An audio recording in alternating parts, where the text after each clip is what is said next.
Hello.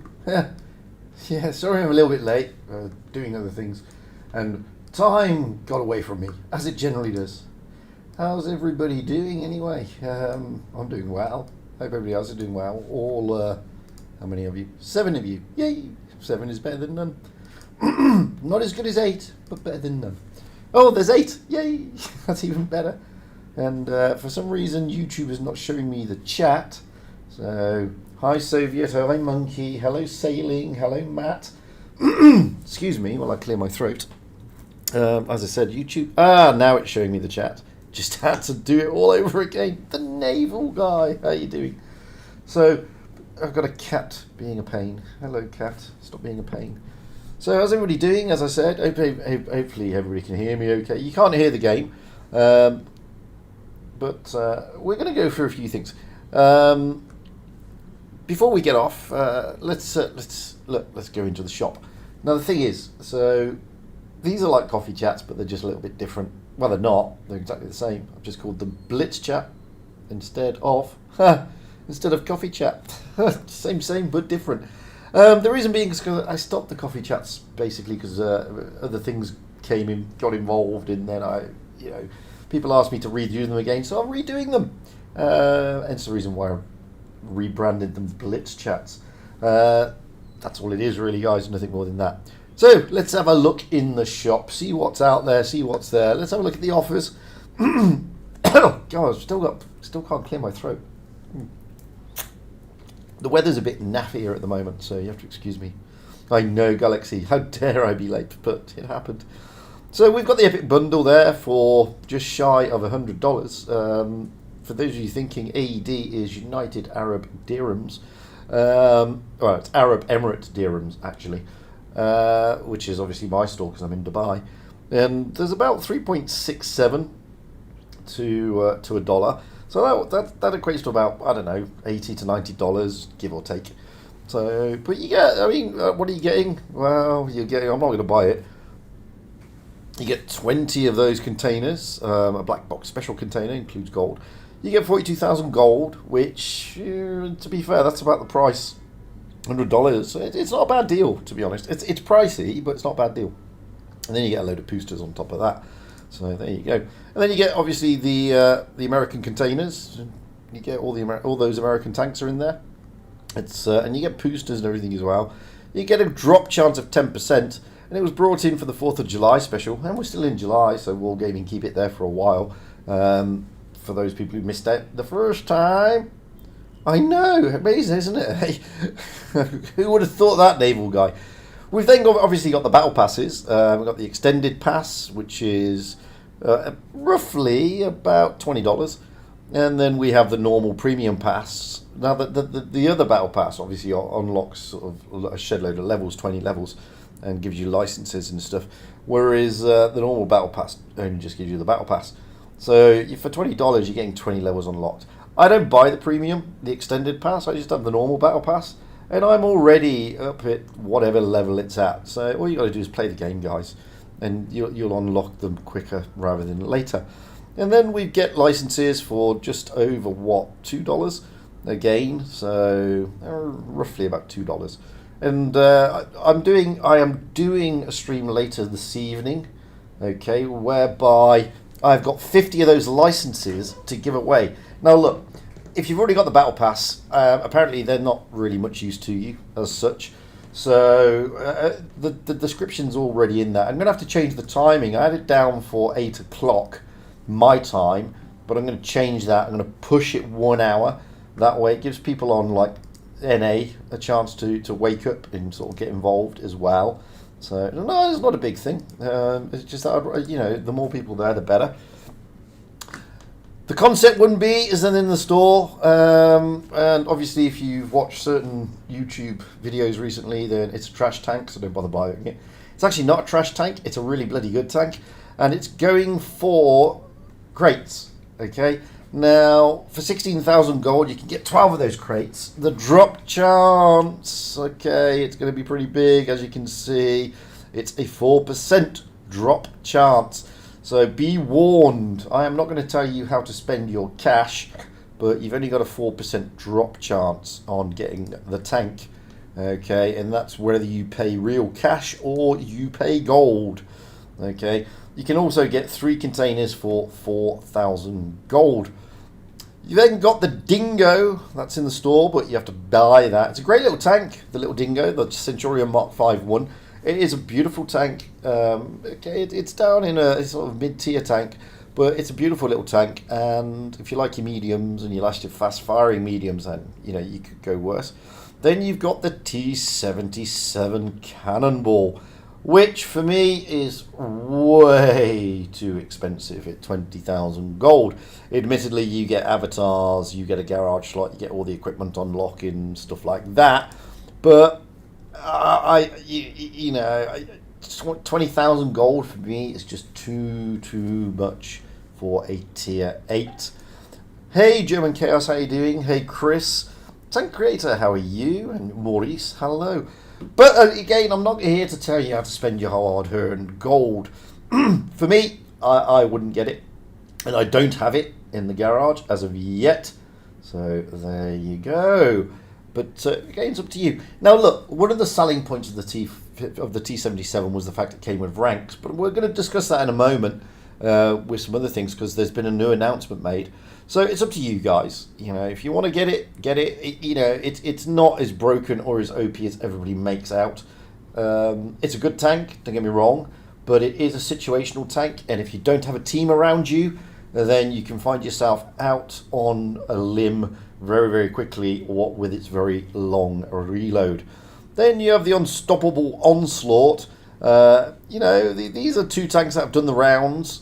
You've got the tier 8 experimental, and then the tier 7 non-experimental, and that's going for 7,500 gold. So look guys, you're getting a tier 8 and a tier 7 here, 7,500, with all the equipment unlocked, with all the camos, with 2 boxes, a load of boosters for both tanks for 7,500. Seriously, if you haven't got those tanks and you're desperate to buy tanks, forget the T77, buy the Unstoppable Onslaught for 7,500. That would be my advice. Okay. You've then got you've got them again, but only with the camos and everything, and that's 1,000 less. I would go for the 7,500 personally, but again, it's up to you how you spend your money. Then we have the Ts5 Bison. Okay, it's a meme tank. Okay, look, I've had some good fun in it, but yeah, you can jump into VC. Anybody can jump into the VC on this. Yes, of course, Naval Guy. Anybody can jump into the VC on my Discord. I'm on the VC. Dan is live streaming. I'm there already, all on my Todd. Nobody else is there with me. What a shame. The Ts5 Bison, look, it's a meme tank. I've played it a couple of times. I had some good games in it, but it's not a tank I recommend unless you're a tank collector. Believe me, you're not going to have fun in the Ts5 Bison.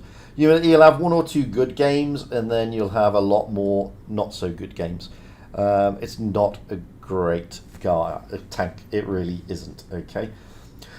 Moving down, we have the tier 6 Fury. That's the Sherman Fury from the film. It's actually not a bad Sherman. It's still a Sherman, but it's not a bad Sherman. Okay, it's tier 6, but it's okay. And it's going for, what's that? That's like less than $10. That's like what? $8, $7, something like that. So it's not bad. So it's not bad, okay? It's not a bad tank if you like your tier 6s. But you've got to like your tier 6s, guys. If you don't like tier 6, no point in you buying it. Then we've got the American containers again. And then we got this one, Fire and Ice. 2 tanks that I'm not big fans of, but if you're a tank collector and you've never played those tanks and you want to collect the tanks, then the Blaze and the Glacial are for you. 7,500, again, you're getting tier 8 and tier 7 for 7,500, which is considerably better deal than the T77. You then got the Scout Troop, which are the 3 very low tier tanks. I don't know which 3 it is. What have you got? You've got the T1E6, the T2 Light, and the T7 Car. All fun tanks, but unless you're going to be rolling out and wanting to wait for those long queue times at tier 2, or you're a tank collector, is it really worth your while dropping like $5 on it. Well, again, it's up to, well, it's $4. Again, it's up to you. Okay, it's up to you. I've got them because I'm a tank collector, so I've got all the tanks that I can possibly get my paws on. Then we've got the tank that I absolutely detest with a passion, the Tier 4 A32. It's the only tank I've ever sold. Why? Because I can't stand the bloody thing. I think it's an awful tank, but you know, if you're a collector, etc., then again, it's in the store and it's going for about what, $4 or something. Moving down, we've then got the normal stuff, the normal research kits, some of which are good deals, some of which you have to sort of, you know, with the credits, guys, look, you can get credits in the game. You don't need to spend gold on getting credits, not really. Obviously, some of you may struggle with credits, especially when we talk about ranks, which we'll talk about shortly. But, you know, do things like quick tournaments. If you do quick tournaments, you get credits. Go and do these silly games like Uprising, etc., and again, if you win, 9 times out of 10, you're going to get credits. So, you know, be mindful of that. Don't just throw your gold out there.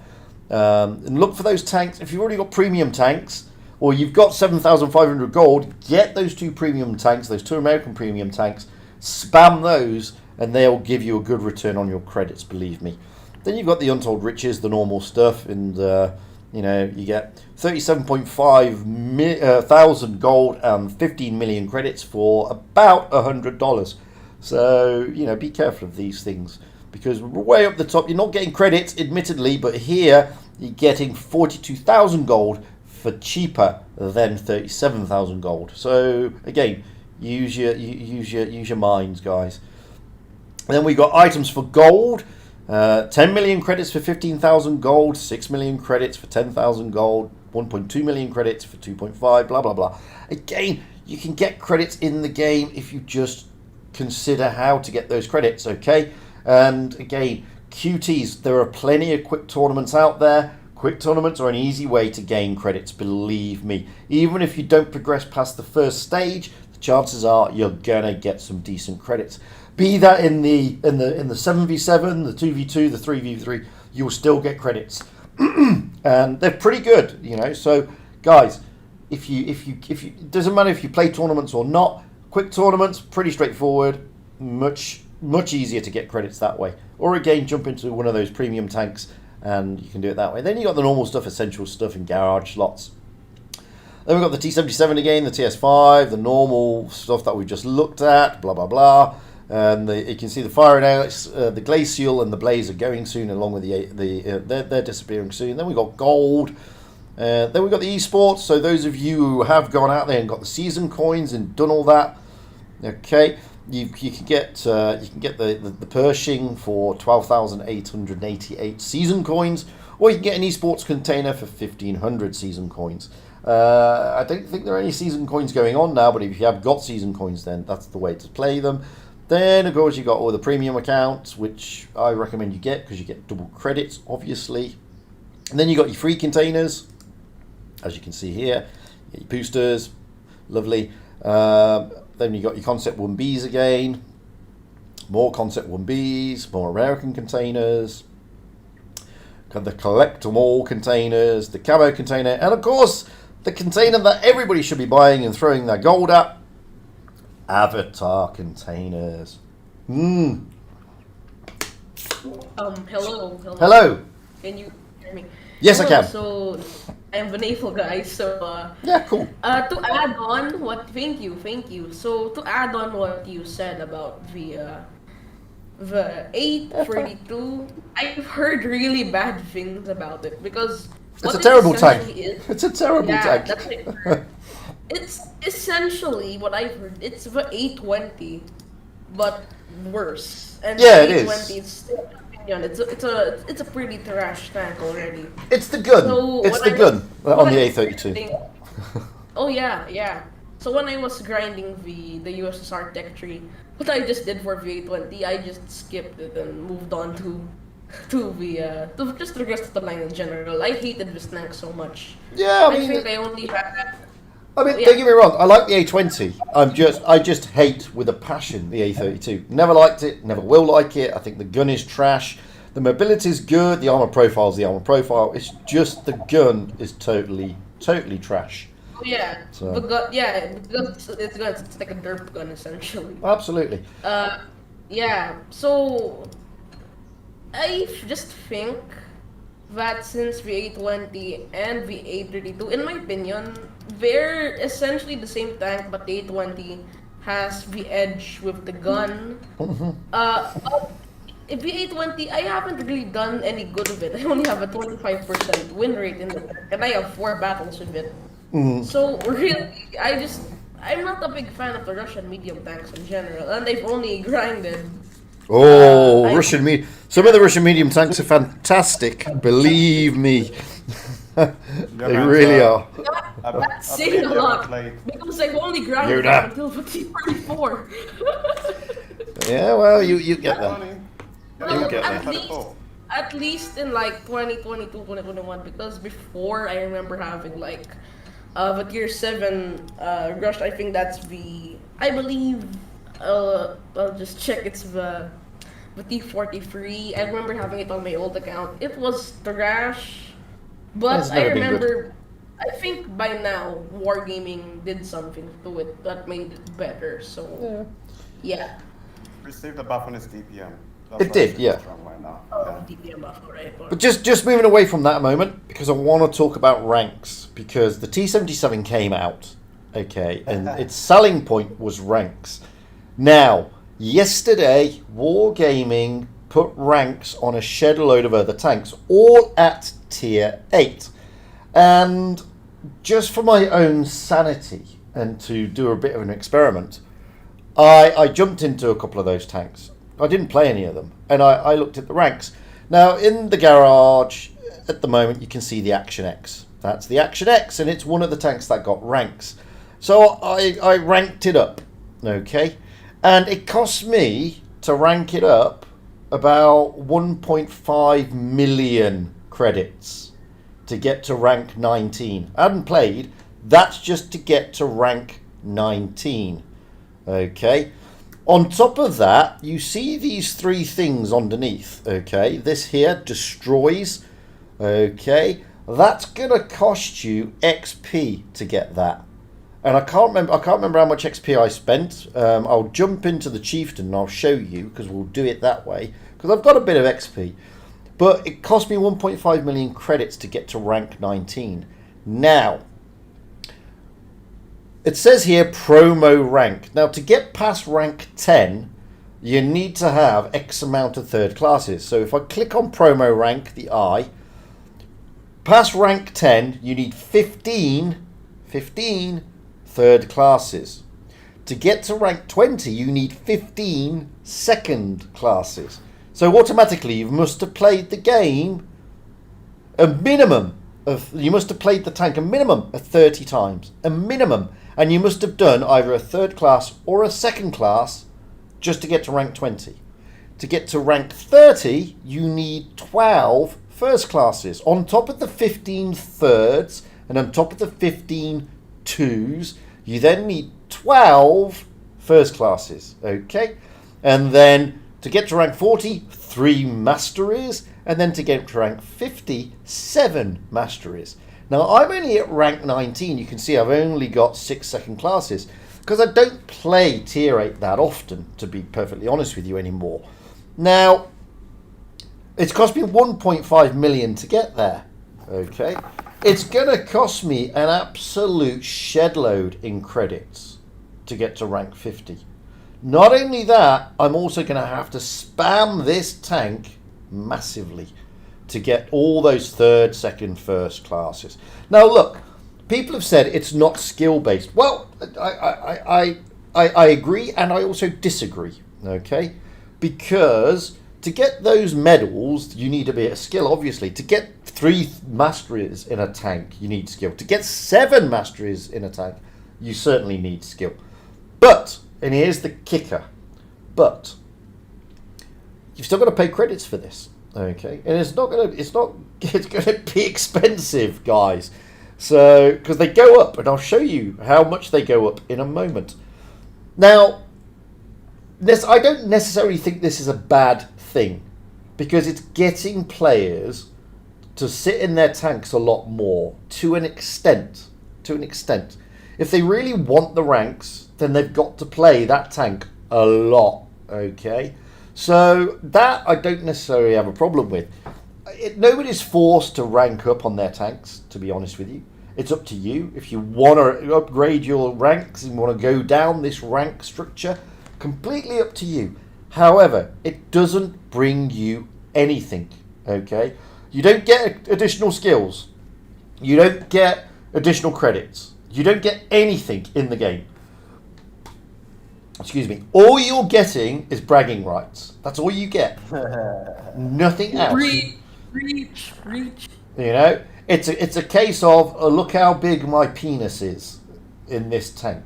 Okay, that's all you're getting, really. There is something similar. Yeah, it's dick measuring. That's all it is, realistically. You know, I'm sorry to all the girls out there who play the game, but effectively it is. That's what it is. It's bragging rights.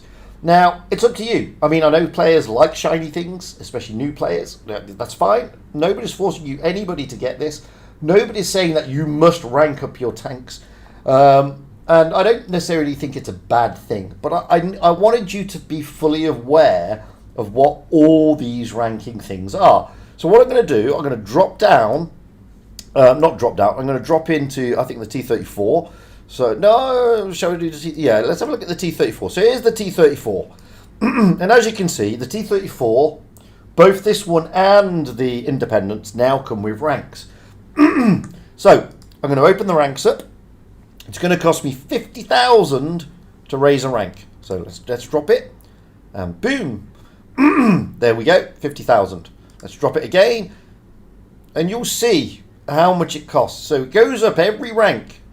So I've spent 50, 150,000 credits, 200,000 credits, 250,000 credits. And you can see it goes up every time by 2,000 credits. Sorry. It goes up every time by 2,000. And now we've spent 250, 300, almost 400,000. And I'm only at rank 8.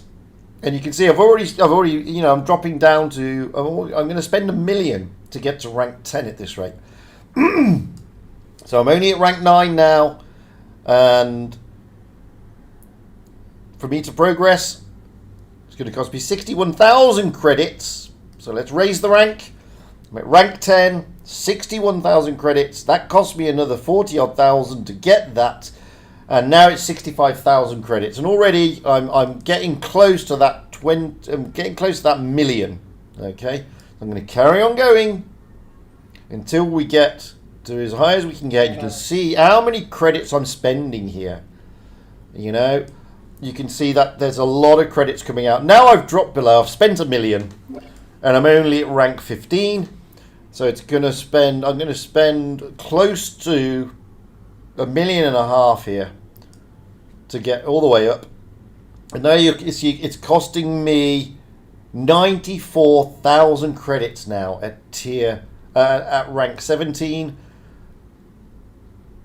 I'm at rank 18. It's now going to cost me 100,000 credits to raise the rank, which I do. I've now, there you go. I haven't got enough.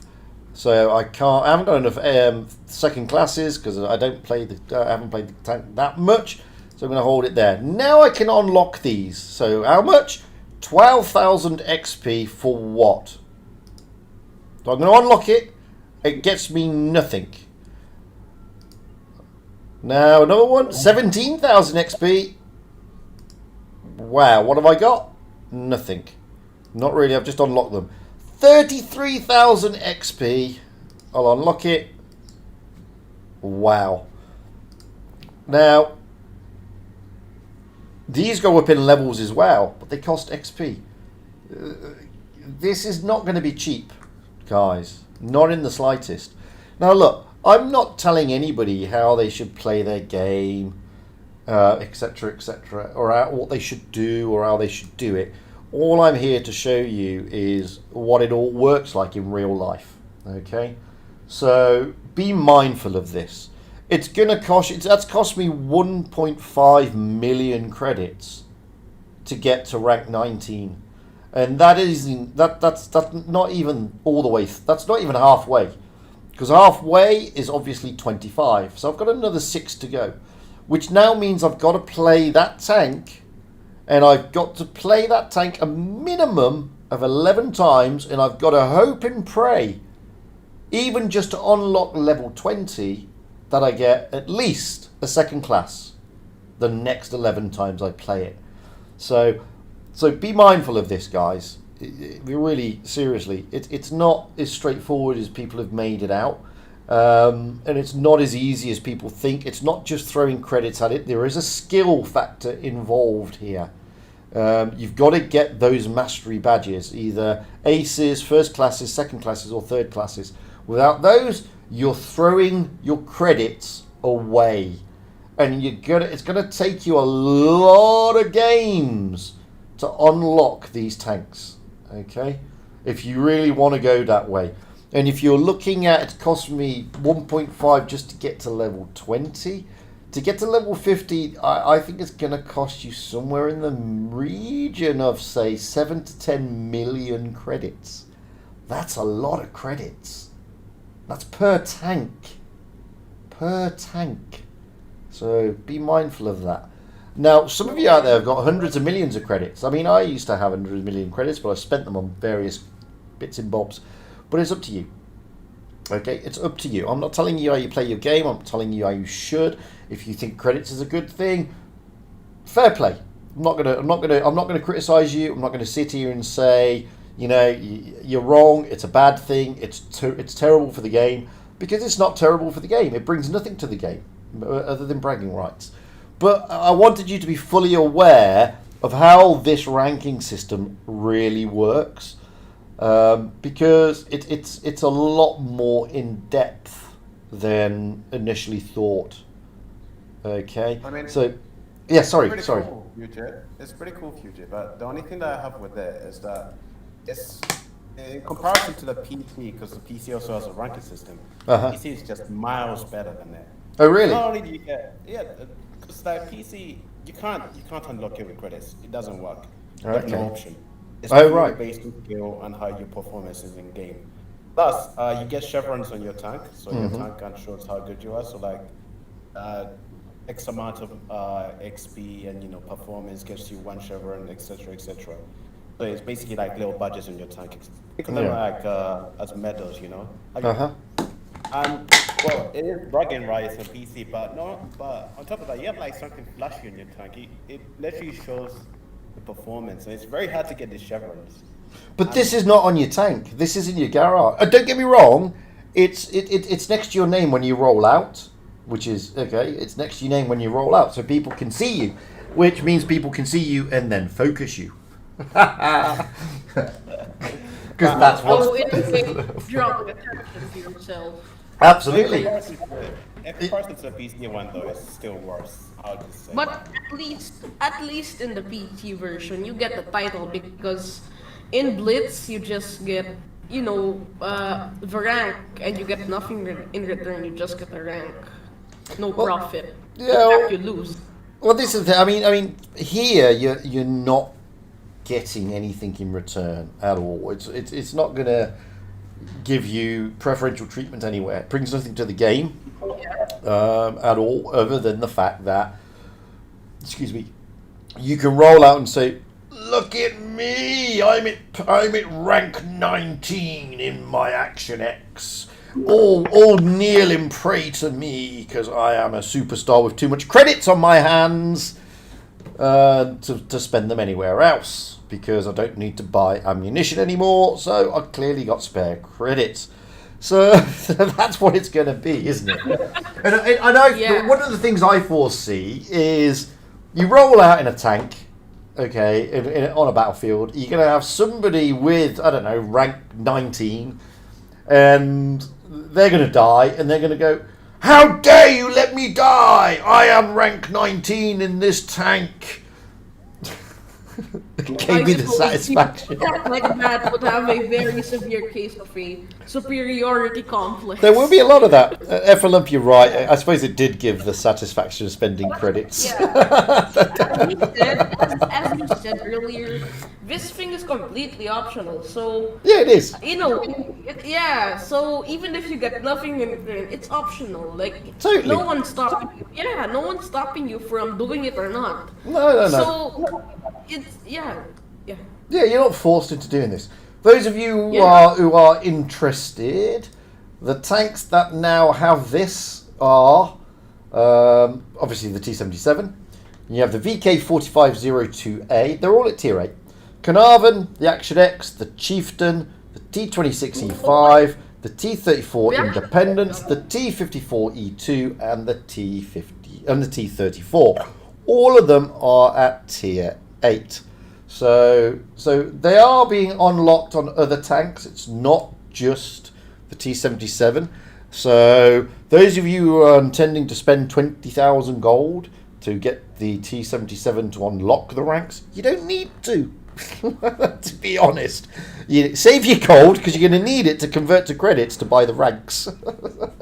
I mean, future, like, because on the Water Tanks PC, they're called the marks of excellence, right? Mm-hmm. And you can disable them from like being viewed by other players if you want, so you can enable them to be viewed by other players. Okay. But essentially, they're like little badges in the bar of your country. Behind me, it's Gibson Les Paul, 1950s. You know, and like you can either have like the star sign, which is like the Russian, the Soviet sign, so, you know. Mm-hmm. Or the American, star spangled ones, and then the British have like kind of their own, and they're really cool. Like they're on your tank, they're decorated on your gun, and they look sublime. Well, we did ask Wargaming about marks of excellence, and there's a lot of debate over this from people who look. I'm a complete techno nab. I know nothing about nothing when it comes to computers. Now, Wargaming said, because it's a mobile game, it works on a different game engine. So they weren't able. So if they put the marks of excellence on the tanks, it changes quite a lot about the game engine.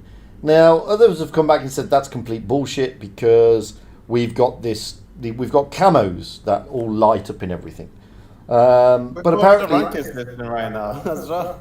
I mean, like, come on. Yeah. But I mean, like I said, I can't debate with Wargaming because I know nothing about computers, to be fair, or game engines or coding. So I can only take what they tell me is true. And if they're saying to me that they can't do it because it just puts too much strain on the game engine at this stage, let me just clarify. They never said they can't do it. It's impossible. What they said was, at this moment in time, it's too difficult to do for various reasons, and it's not a priority. That's what they said. They never said, no, it'll never happen. And that's the same with the rewind function, by the way. So the rewind function in the replays, they said, at one stage they said, look, we're going to bring you rewind, and then they went away, and then it's not an actual movie file, it's a data file that the replay is housed in, and apparently it just takes too much to rewind. For whatever that too much is, I don't know. And they said, that's not to say that rewind doesn't exist, it does, it's just that it's not a priority for us at this moment in time to go back and to work out how to actually streamline it and make it better. Hi, JS Gamer. Hi, Lara.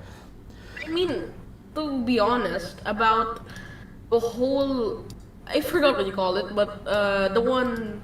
Marks of excellence. Yeah, the marks of excellence, yeah.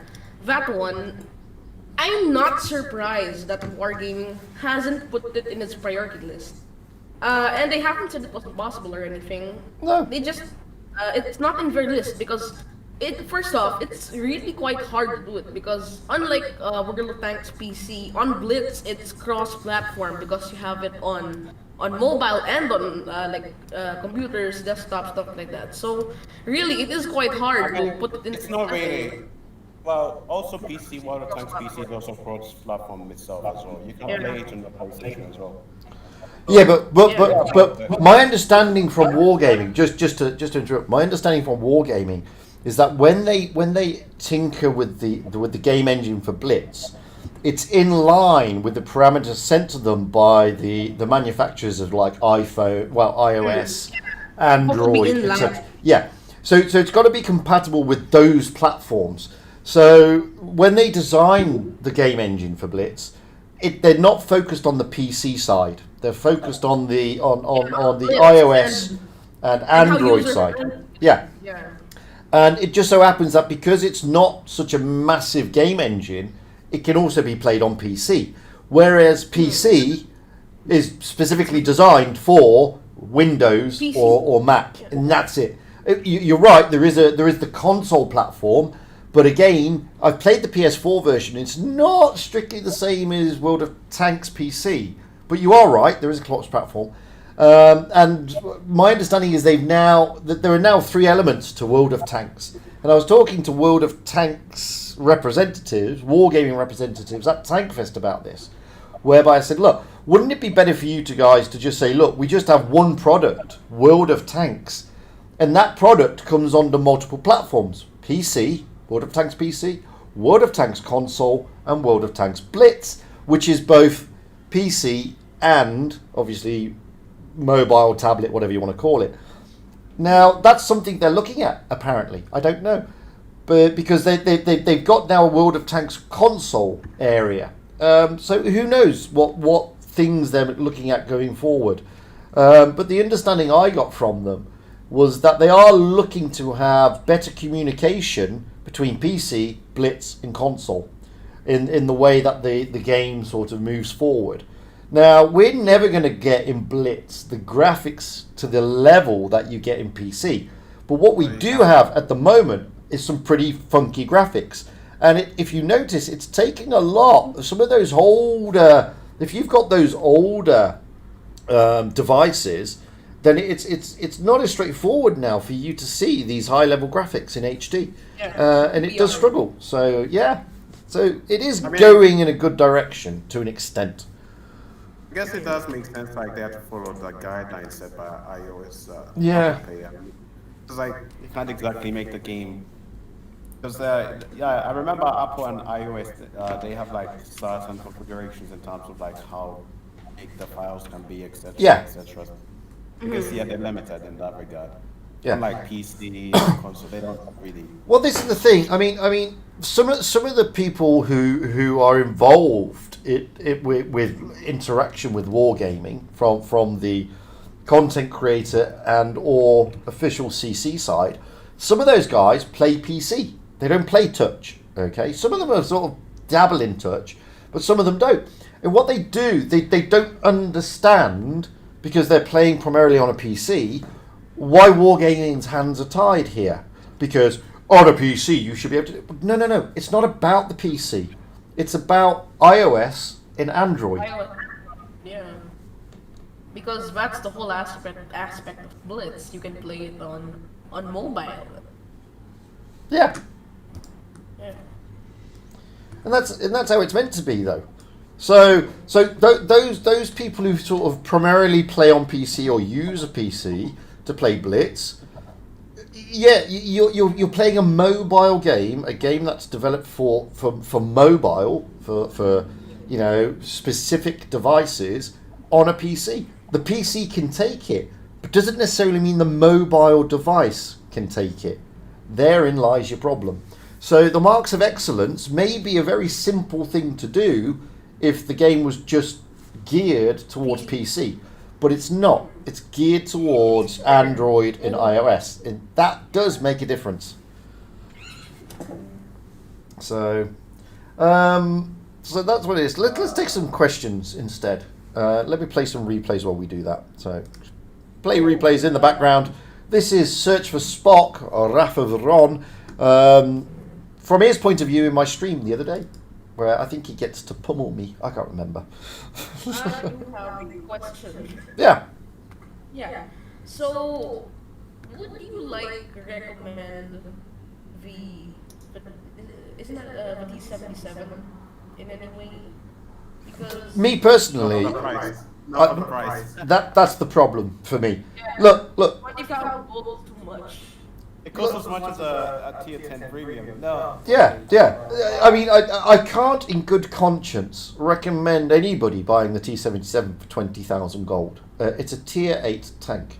And I can't, in good conscience, say to anybody, that's a bargain of the century, guys. Spend your hard-earned gold on a tier 8. I mean, the whole aspect of the T77 being that price.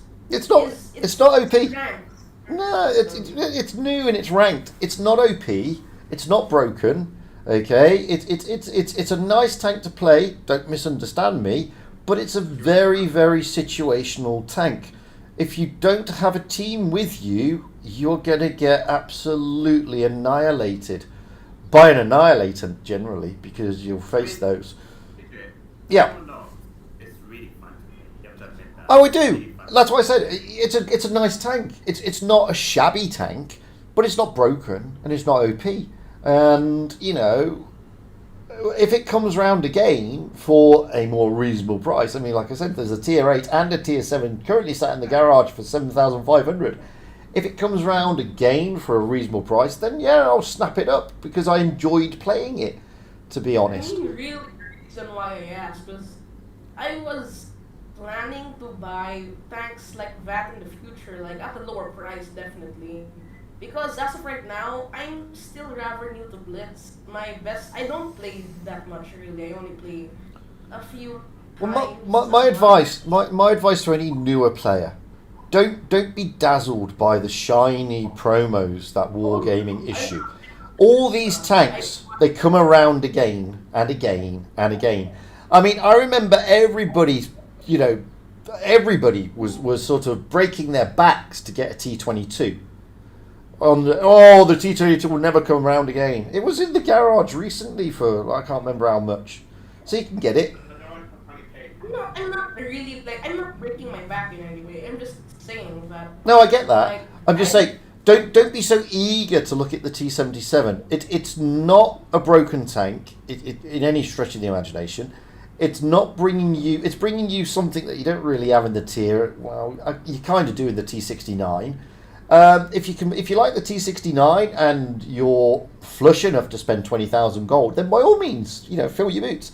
But I can't, in good conscience, advise anybody that 20,000 gold is a reasonable price for a tier 8. I just can't do that. That's much, 20,000. Yeah. I mean, at that point, why not just play like a T28 Defender or play like, IS3D if they ever sell it again? IS3D, never buy that. Just avoid that thing at all costs. Once you see it, Oh no, dude, okay, I'm gonna be honest, I got it when it was in a bundle with all the others, so... yeah, even if it comes in a bundle, screw that bundle, don't buy it. It's a waste of time. I tell you what I do like though. I do like the IS3. I do like the IS Defender. Not the IS3 Defender. The AMX Defender. I think that's brilliant. I think that's a fun little tank. One of my most played tanks on my account right now is the AMX. It's really fun. But anybody who plays the IS3 Defender heavy, there's something wrong with them, man. I can't disagree. I only play it because it's a gimmick for me. Because like I collect all of them. Like I have most premiums just because I like collecting. So having like a tier 8 defender, a tier 8 tank with a 3-round autoloader and 122 mil, you don't see that very much. Not really. The IS3 Defender is not the rounds that you have. It's whether you know if you can actually hit the rounds. Oh yeah, but it has the same problems as every other, Russian like heavy, where it has no accuracy, but like it. Look at the IS3 Defender TD. It's miles better. You can actually hit with that. This one you can't hit. No, to be fair, well, the IS3 Defender was the first of the Defender series to come out, and it's been power crept since then by almost everything. Oh yeah, definitely. But I still think of all the Defenders out there, the two that I like is the Mark 6, the Mark 1 Defender, because that's just broken. I mean, that thing is very... Yeah. It's almost impossible to pen that thing hull down. The AMX Defender, which is brilliant. Okay, Okay, I haven't got it yet, but what's the gimmick for like the T-54 Defender? Like I know that came out recently, didn't it? Like there was a. No, I haven't played it because I'm not. I've heard it. From what I could see, it has like a consumable which allows you to like have extra engine power and take less damage as well at the same time. So didn't it? Yeah, didn't it have this? Like the rest. Well, hang on a minute. Isn't this the one that you press the consumable and the nose turns into a pike nose or something as well? Oh, that's the Titan armor system. Yeah. Okay. Yeah, that's type tier 7 type whatever it's called. Whatever. Yeah, I can't. No, there's a Type 54 that's got it. No. There's a Type 54 that's got it. A T-54. It's a T-54 Titan. Yeah. Yeah, I don't know which one it is because I haven't got it. So I'm not going to buy crates or drop gold on tags that I don't think are worth it. I'm gonna ask you this before, like last week, but what are your thoughts on the rank up system? On the what? How is on like the new like the rank up system for like like the T-77? I've just gone through that for the last 40 minutes. Oh shit! Yeah. Well, I just got here. That's about bad. Yeah, I just went through that for the last 40 minutes. It explains to everybody how expensive it is. Look, in a nutshell, it's this. Nobody is forcing anybody to do the ranked system. So I don't necessarily sit here and say it's a bad thing, because I don't think it is. It brings nothing to the game. I don't think it is. I don't think it's a bad thing. I don't think it's a good thing. I'm pretty indifferent to it. There are players out there who like shiny things, and they like to sort of have things I think they can brag about. And I don't see any harm. Wow, look at this pile-up. Wowzers. I don't see anything wrong with that. For Wargaming wanting to give players something crazy like that, then what's the problem? I have no problem. RD socks are low.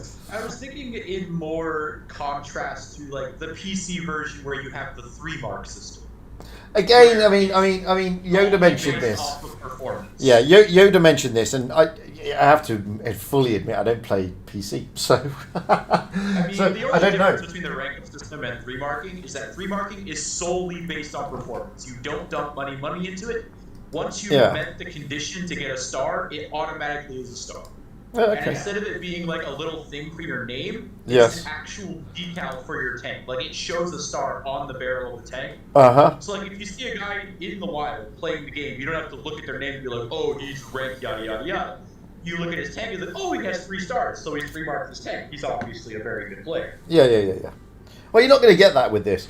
I mean, there is an element of skill because you've got to get those mastery badges. You've got to get those mastery badges, but like in ratings, you play the tank enough times, you'll get the mastery badges. Exactly, that's what I'm saying. It's not really an element of skill in that case. No. Because if you play the tank enough times, you'll eventually get those mastery badges. On PC, just statistically, no matter how much you play that tank, if you don't get the conditions, which is like damage-wise, whether spotting or assistance, etc., you will not get it. It doesn't matter how many times you play that tank. No, exactly. It takes some amount of time, you will eventually get that. Yeah. So it's like I said, there's an element of skill. You got to get the mastery badges, but like ratings, if you spam it enough, you'll get the mastery badges eventually. So it's not overly skill based as such. But and I've got to say this, there's a lot of stuff going around at the moment from some quarters of the player base saying that there is absolutely no skill required anymore in Blitz. And I don't agree with that. No, I don't either. I don't agree with that for various reasons. And I had a big argument with a more famous YouTuber than me the other day over this very issue, whereby how do you define skill realistically? How do you define it? Because there's more, there's multiple skills that are brought into this game. Multiple skills. I mean, to be fair, I can understand where he's coming from because I've seen way too many games where the TD who does absolutely nothing for the team sits in the back, farms 10k damage, gets a mastery for doing, for lack of better terms, fuck all. I think the worst one I saw was a mouse going in reverse in front of the entire enemy team. He went backwards. Not forwards, but backwards. Like people doing dumb things like that. And then you get other games where, like, I had a game yesterday where I was playing the T-49 where I was playing on, I think it's Castilla, where like there's the big outcropping in the middle, and then there's like the hill on the left, and then there's a town in the middle. Yeah, I'm sitting up, perched up pretty, spotting literally everyone. The rest of my team gets rolled. I get like 5,000 spotting.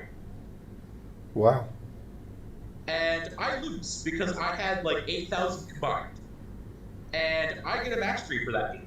Yeah, you will do, yeah. And it's like people put in the work and lose. And then there are people who don't put in the work and get the win handed to them.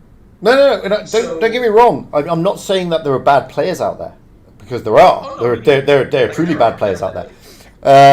But my argument is still, this is still a skilled game, and if you happen to be put into a team with a load of Muppets, with no skill, then you're going to find out very quickly that skill is required to win. But the reason I mention this is because the argument I was having is as follows. Blitz, in fairness, hey Hewlin, how you doing? Blitz, in fairness, has its fair share of YouTubers of whatever description. I mean, there are hundreds of us, literally hundreds of us. And my argument was, well, surely it's, it brought me down to, well, what is the idea of a YouTuber realistically? I mean, is it just to get views? And if it's just to get views, is it, all you need to do is rant and rave a lot, or slate Wargaming, or slate the game, and then people will come to you and view your content? Or is that our role? Is the role to just be screaming and shouting and angry all the time? We could do that. Is the role to just leak everything all the time? We could do that. Or is the actual role designed to try, just in its very slightest element, try to assist the player base? And in order to assist the player base, you have to take that player base as you find it. And that player base is mostly Children. Players around 47 and below percent. The majority of the players are 47%, I'm telling you. The average win rate is about 47-48% in Blitz. Actually, So, I would figure out what the average win rate on NA is. I'm genuinely... So when you start saying, hang on a minute, so if the average is 47 to 48%, that means everybody above 48% is above average, and everybody below 47% is below average. That's just common sense. That's normal. Which means when you start getting into the rounds of the 60%, then you're starting to move into that top sort of 3%. And when you get into the 70%, then you're in the top 1%. Okay? Now, the idea is to try, is it not, to get those below the average, 47 to 48, to either A, initially the average, and then above the average. That in turn will boost the average win rates up. So instead of sitting there, like most of us YouTubers do, saying, you're rubbish because you're 43%, our job is to educate. Our job is to try and explain. Now look, you can lead a horse to water, but you can't make it drink. As long as we put out the stuff there, and as long as the materials are there for the people to watch it, and as long as we don't, as long as people are aware that it's there, then eventually people will come and they may learn a few bits and bobs. It's like Field of Dreams. If you build it, they will come. I mean, you're still going to have those people that are like, I'm just going to get on this to, fuck around and do all this other stuff. Absolutely. That will never disappear. All games have that. All games have idiots. Yeah, but all games have idiots. All games. 100%. There are game.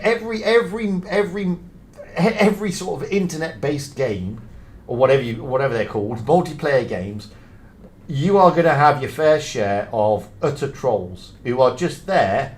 They get their kicks out of, as they say in Batman, they don't want anything. They just want to see the world burn, and that's what these people want. They don't want to get good. They don't want to excel. They're not interested in win rate. They're not interested in stats. They're not interested in anything other than ruining it for the other players. Simple as that. And you're always going to get that. There's always going to be those people, no matter what the game is. Now, I've got a video coming out tomorrow about teamwork. And in one of the replays that I show, one of the guys who, I don't know him, I've never met him, I've never come across him. One of the guys I actually point out in that video did a really good job. He actually played to the best of his ability as a team. Okay, the guy was a 42% win rate player. Yet he played an instrumental role in that game that I'm showing. And he may not have set the world on fire. You know, he may not. He was in a tier 9. It was a tier 8 game. He may not have been setting the world on fire. He may not have been, you know, the best thing since sliced bread.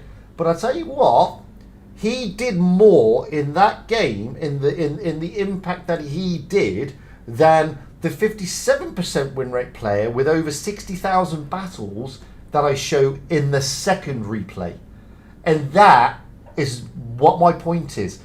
We are all, a majority of people are screaming and shouting about low win rate players. They're useless, they're this, they're that, blah, blah, blah. I've seen certain notable YouTubers screaming that they should be prevented from playing certain tiers because they're not willing to learn, blah, blah, blah. Well, that's all bullshit. It's bullshit. That's the problem with with people going based off of win rate, because statistically, right?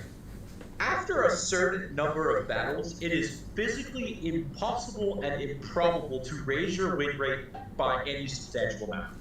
Well, I would disagree. I would disagree because at the end of last year, am I saying the end of last year? Yeah, I'm saying about, if you look at my Blitz stars, about 6 months ago, maybe 7, I was scraping 52.2%. I'm now scraping 55%. So let me give you a number here. So my account has 65,000 battles, and I'm sitting at approximately 55%. If I wanted to raise that number to 57, 58, 59%, it would take me approximately 550 wins consecutive. Yeah, it does. It does take a lot. It is harder. I'm not disagreeing with that. Well, it is harder. And that's the issue. Like, here's the thing. It's also you have to take into account how many battles each time has. Because winning is also based on the bigger the amount of battles you have in a particular time, the harder it is going to take to up your win rate overall. But if you play like a tank which has 0 battles, you can boost your win rate really fast. No matter how many games you have overall. In terms of your game, like how many games you have overall in your account. Yes, but I don't think having tank win rate versus having overall account win rate is not necessarily tracked the same. Like, I don't think there are a lot of... They do track in a similar sense, like... they do. Your tank win rate does affect your overall win rate. I'm stating, like, in the sense that if you're trying to boost your overall win rate, it's usually better for you to play a tank which has low battles, because it actually affects a lot more your overall win rate than a tank which has higher battles. It has a larger impact. It does actually have a larger impact. You should try it out. You will see an improvement in your win rate. Just play a couple of games in a tank which is almost like under 10 battles or... But I mean, I get what you're saying, but you're also right, Alan. I mean, look, I've done 40-odd thousand battles, and I have to win. I think it's 5 in a row to go 0.01%. So I have to win 5 battles to every in a row to do that, and I only need to lose 1 battle to knock it all the way back down again. So yeah, it does work that way. It does get harder when you've got so many battles to climb up that win rate ladder, but the thing is, it's not like it's not possible, and a lot of players out there, and a lot of people think this is an excuse, but it's not. A lot of players, when I first started playing this game, I did so for shits and giggles. I treated it as a game. I jumped in to play tanks. I never intended to take it seriously. I certainly never intended to be ultra serious about it or anything of the sort. I never envisaged way back in 2014 that I would be doing YouTube videos on this game. I mean, my YouTube channel hasn't been around in 2014. It only started in 2018, I believe. So, or 2019. So it's not like I started out thinking I've got to be so shit hot at this game. Here's the thing, Future. The best way to judge a person's performance, realistically, is to judge them by their average damage. Win rates can be inflated, they can be deflated. Yes, they Average can. damage is like nothing. It doesn't really care about how many battles you have overall. No. Your average damage is your average damage. If you perform well, it will go up. If you perform badly, it will go down. Well, I always said if you want to boost your win rate, okay, if you're so determined that you just want a good win rate, don't bother with tier 10 or tier 8 or tier 9. Just stay in the low tiers. Play tiers 3 through 5. Yeah. Exactly. And your win rate will go up, and it will continue to climb very nicely all the way. And you don't need to jump into tier 10, okay?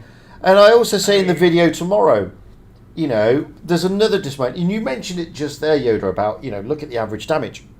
And one of the things I see, which is why I did this video that comes out tomorrow about teamwork, is the game is meant to be team orientated. It's not meant to be individual orientated, but we have made it that way. And we make it that way because stats matter. All the YouTubers tell you stats matter, average damage matters, win rate matters, all this matters.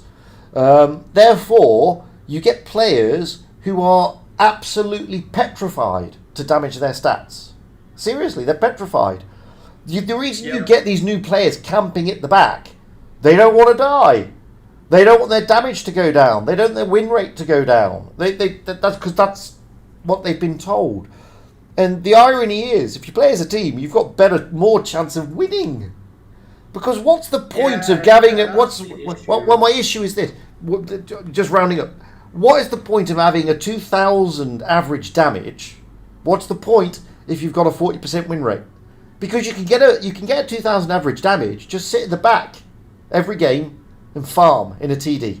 You'll seriously get 2,000 average damage, but you may only get a 40% win rate because you'll lose 6 out of 10 battles. What's the point?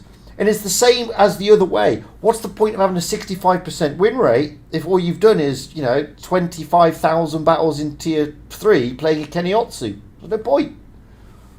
There's no point to it. Yeah. And that's my experience on the NA server. I made a point of this to, I think it was Droodles on one of his streams a couple of days ago. I was like, NA is probably among the servers the one I wish I didn't have my account. Like, I've played on EU, I've played on... No. But see, the thing is, I've played on RU, I've played on EU, I've played on, I think it's, but China has a server too, I played on that at one point. And of, like, the many games I've played on EU with you, Fujit, like, I haven't seen as many 5-2, 6-1, 7-0 games as I have on NA. Like, if you look at my last 100 games, there are maybe 5 games in those games that were not in that game. Like, that were genuinely closer games. Yeah. And that's because, regardless of the map, there's always the one guy in chat that goes, oh, we're pushing town. Oh, we're doing this. Nobody does that. He gets mad, dies off by himself. And then the rest of us are kind of, well, we're a tank down. Time, we gotta go rush to the other side. There's no cohesion. Oh, don't get me wrong. You get that in every server. I mean, in the video tomorrow, in the video tomorrow, mate, I'm in a griller on vineyards, and I do just shy of 4k damage in this grill. And vineyards. And I move around by the A cap. Okay, so I do like just shy of 4k damage and kill 3 tanks, and I'm moving in around from towards the red line, looking down the ruins, back towards the A cap and back again, trying to farm these tanks. And I've got a guy who's done more battles than me, or roughly the same amount of battles than me, with a much better win rate than me, going in the completely opposite direction to where the battles are, and then dying, and then shouting at me, I'm a camper, I'm an idiot, delete the game. I've just carried we win that game because there's a Chieftain Mark 6 with me and I'm in a platoon and the 3 of us carry that game. But this guy shouted and screamed till he was blue in the face. I'm an idiot, I should delete the game, blah, we're campers, we're stupid campers, we're idiot campers. I'm slightly going, hang on a minute, we've just carried your arse. And you're a 57, 58% win rate player after 30-odd thousand battles, mate. I expect more from you. And that's the EU. Win rate is only... Like, people only care about their win rate when it benefits them. Oh, like, absolutely. when it makes them look better. Like, and that's the unfortunate aspect of this game, is that people are using win rate as a way to shame players, which it shouldn't be. That's the point. And that's the thing that gripes me the most. I have come across, like I said, I've got one yesterday, I've come across players with incredibly low win rates who are able to play the game. Yeah. And and this is why I'm sort of putting the debate out there. Don't think having a high win rate is the only skill element to this game. There's a lot of other skills in this game. There's having the awareness around you. When people ask me about win rate, I tell them, don't look at overall. Look at, like, their last 30 days. Look at their genuine play time that they have. What tanks are they playing? What tiers are they doing? Are they playing ranked? Are they playing, whatever game mode is on for that week? Or whatever the case may be. Yeah. No, I'm in a pro clan. And I'm lucky enough to tune with pro players. And believe me, I mean, these guys... They are unbelievably good at what they do. One of them's in the chat, Effelin, and he's got fast fingers and their awareness. I mean, they could do more damage than me in the same space of time, and I'm like, how? How do you do that? We're in the same position. We're pointing the guns in the same tanks or near as damn it. Yet you're doing 5k, mine doing 3k. How? How does that work? You do not have a faster reload than me. You have the same tank, the same reload, the same this. How are you doing more damage? That's the skill. That's where the skill comes in. Yeah, and that's where I want to be. Like, that's why I'm trying to do on the NA, is to find a place where I can fine-tune the skills I already have. Yeah. It's just that I'm stuck at 55%. People want 57 to 59, and I'm like, well, I don't physically think that's possible for my account, unless I, go down to tier 3 and play like the FCM whatever, the tank destroyer, and just, do that for 2 months. Yeah, I mean, it's like I said, it's not the easiest to get up there, and I mean, I play touch. I don't play PC. I play touch, and I've always played touch, and I played in tournaments at the PYS tournaments against some very good clans, and it's a completely different game. It's a completely different game at that level. It is. And your eyes suddenly open to how much skill this game requires to play at that level. And I'll be honest with you, and I say this with hand on heart, I'm not trying to belittle anybody. Majority of us don't have that skill. We really don't. And even with lots and lots of practice, the chances are we're not going to get as skilled. We can get close, but maybe not as skilled. And it does take a long time to get there. You can learn things, and don't get me wrong, me doing the tournaments with these guys and rolling out in tunes with these guys open your eyes massively. And you start playing the game differently because you start looking at different aspects of the game. Where to put the tank, what equipment to put on the tank, etc., etc. And these little insights help you improve, and it does increase your basic skill level. Hence the reason why, if you look at my stats at the moment, my overall career stats are shite, but my stats for 90, 60, and 30 days are pretty decent. I'm exceeding over 2,000 average damage, and I'm exceeding 60% plus win rate. So it comes in time, and this is what I'm trying to explain to the newer players. Don't be in a rush. These are benefits. Your priority is to win. That's the whole idea of every game. Every game is to win. Don't look for those ace masteries. Don't look for those big, massive damage, derpy games. Win the games. Learn the tanks, learn the maps, and learn the strategies. And everything else is a bonus at the end of the day. But I'm not seeing that at the moment. That's the problem. Morning, JM. Yo, Cuz, how you doing? Hey, Sarge. This is, but this is where I think YouTubers need to play a role, to be fair. And the big ones need to play a role. They need to bring this education. It's great showing leaks. It's great screaming and shouting and going off on one and being a rage monster every 5 minutes. It's lovely. Makes lovely entertainment for 13-year-olds.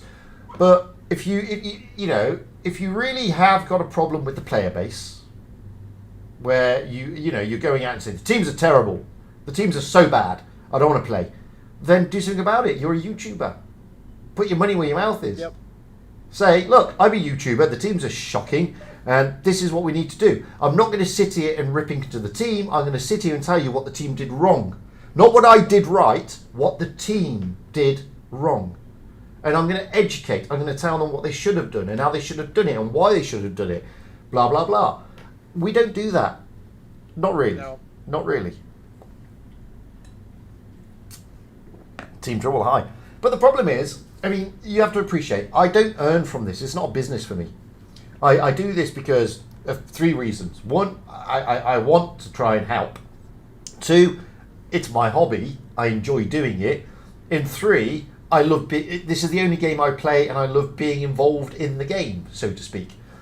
I don't do this to earn money. So, when I don't get thousands upon thousands of views, it's not a big deal to me, So I can make whatever content I want, because I'm not making content thinking I've got to get 2,000, 3,000, 4,000, 10,000 views on this video.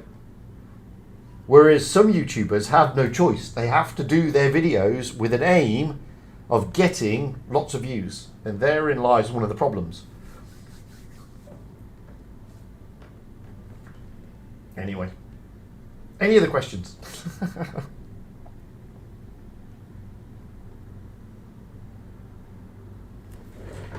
Hello?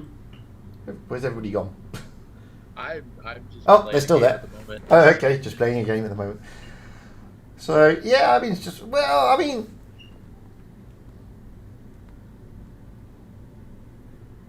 Matt, There's just a lot. yeah, no, you're right, Sarge. I mean, fatness, you're not looking at YouTubers there with fatness and juicy tender. You're looking at streamers. Streamers are different. Because what streamers are showing you is what is happening in real time. It's not all wrapped up in a little bow and presented. It's not a scripted based event. Yeah. Well, it's not just that. I mean, look. I'll give you an idea. I don't play on PC, so these are the videos I upload. Okay, you'll see some that are favourites and some that aren't. Why? Why are there some that are favourites and some that aren't? Because the ones that are not starred are the ones that went wrong. The ones starred are the ones I'm going to use in videos. The ones unstarred are generally the ones that went completely tits up, or they're what people have sent me. But 9 times out of 10, they're the ones that went completely tits up. And you're not seeing those. You're seeing a sanitized version of what I want you to see when I do a video. When I jump into my live streams, you see everything. You see how bad I am, how bad I can play, and you can see how good I can play. You can see how lucky I can be. You get everything all in one go. There's no sanitization. And that's what you get with fatness and juicy tender steak, to be fair. So when you say, some are honest, well, they have to be because they're streamers. They have no choice. Streamers are different because they're literally out there in the open. And being out there in the open makes it a lot harder to hide your flaws, to be honest. And you're seeing there's a lot of games here in I'll just show you because you can see here I've got a load of games here in the 183. 1, 2, 3, 4, 5. One of them is starred. So let's have a look at the one on Rockfield because this is probably a disastrous game. I don't know. So it wouldn't be used, and then you're not going to see it. And that's the thing. I can pick and choose what I show you when I do a video. I can't pick and choose when I do a stream. You get to see it. It's as simple as that.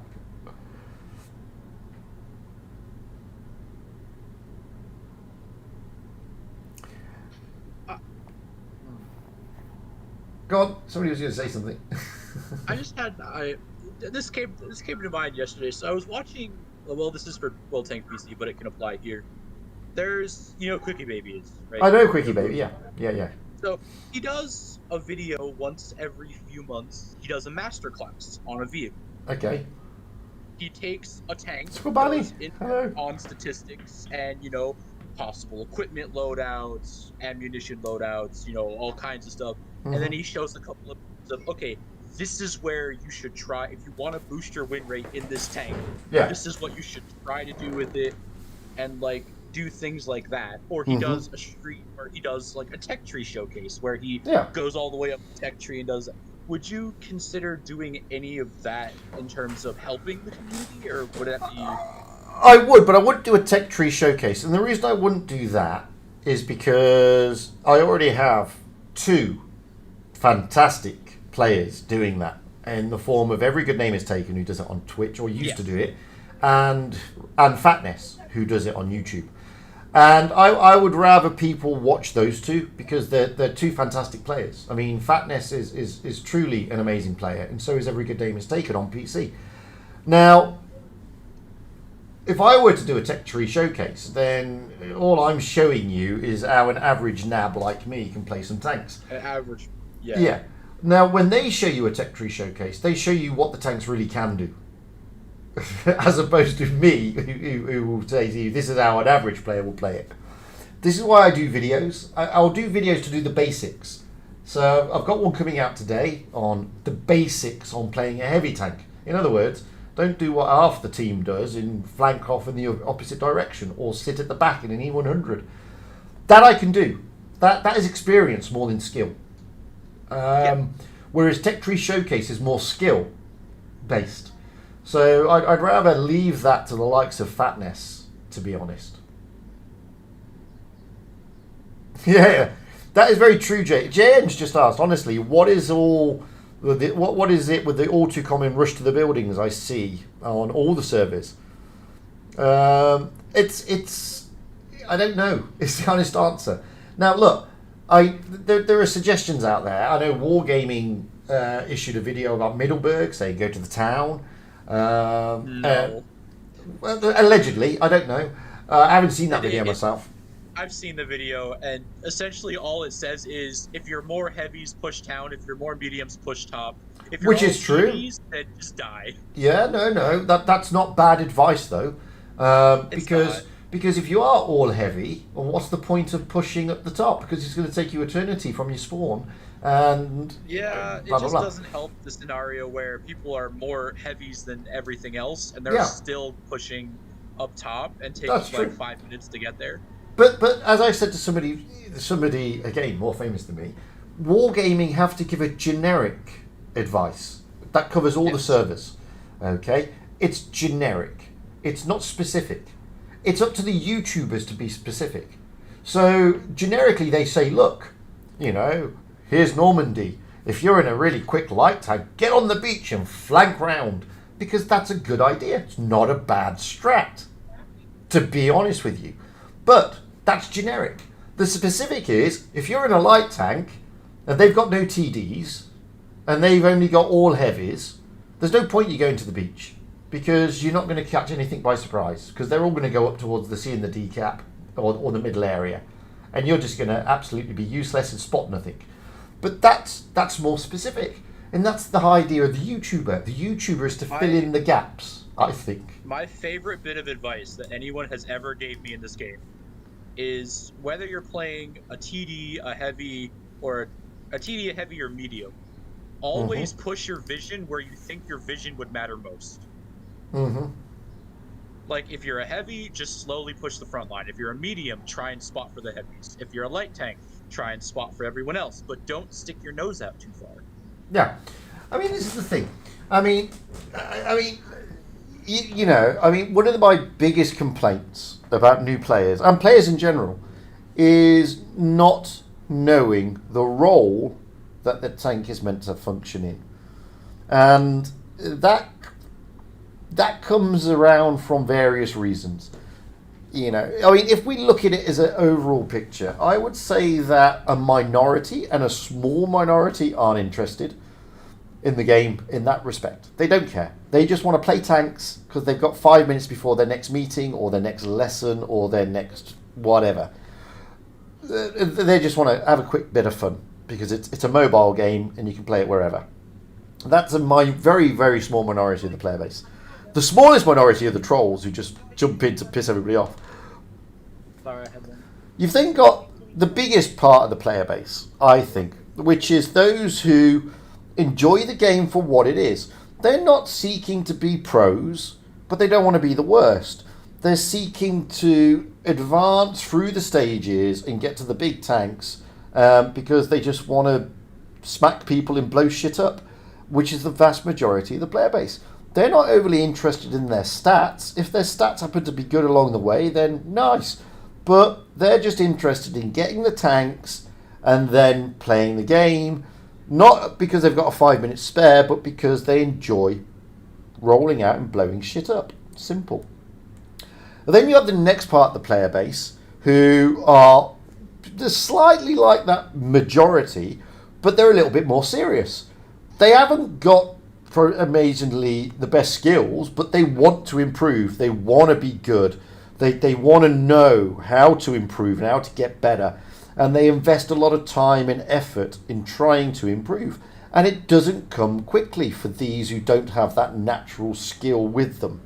And then you have the very small minority at the top who are the best of the best of the best, who are going to go into the pro clans and they're going to be the pro players.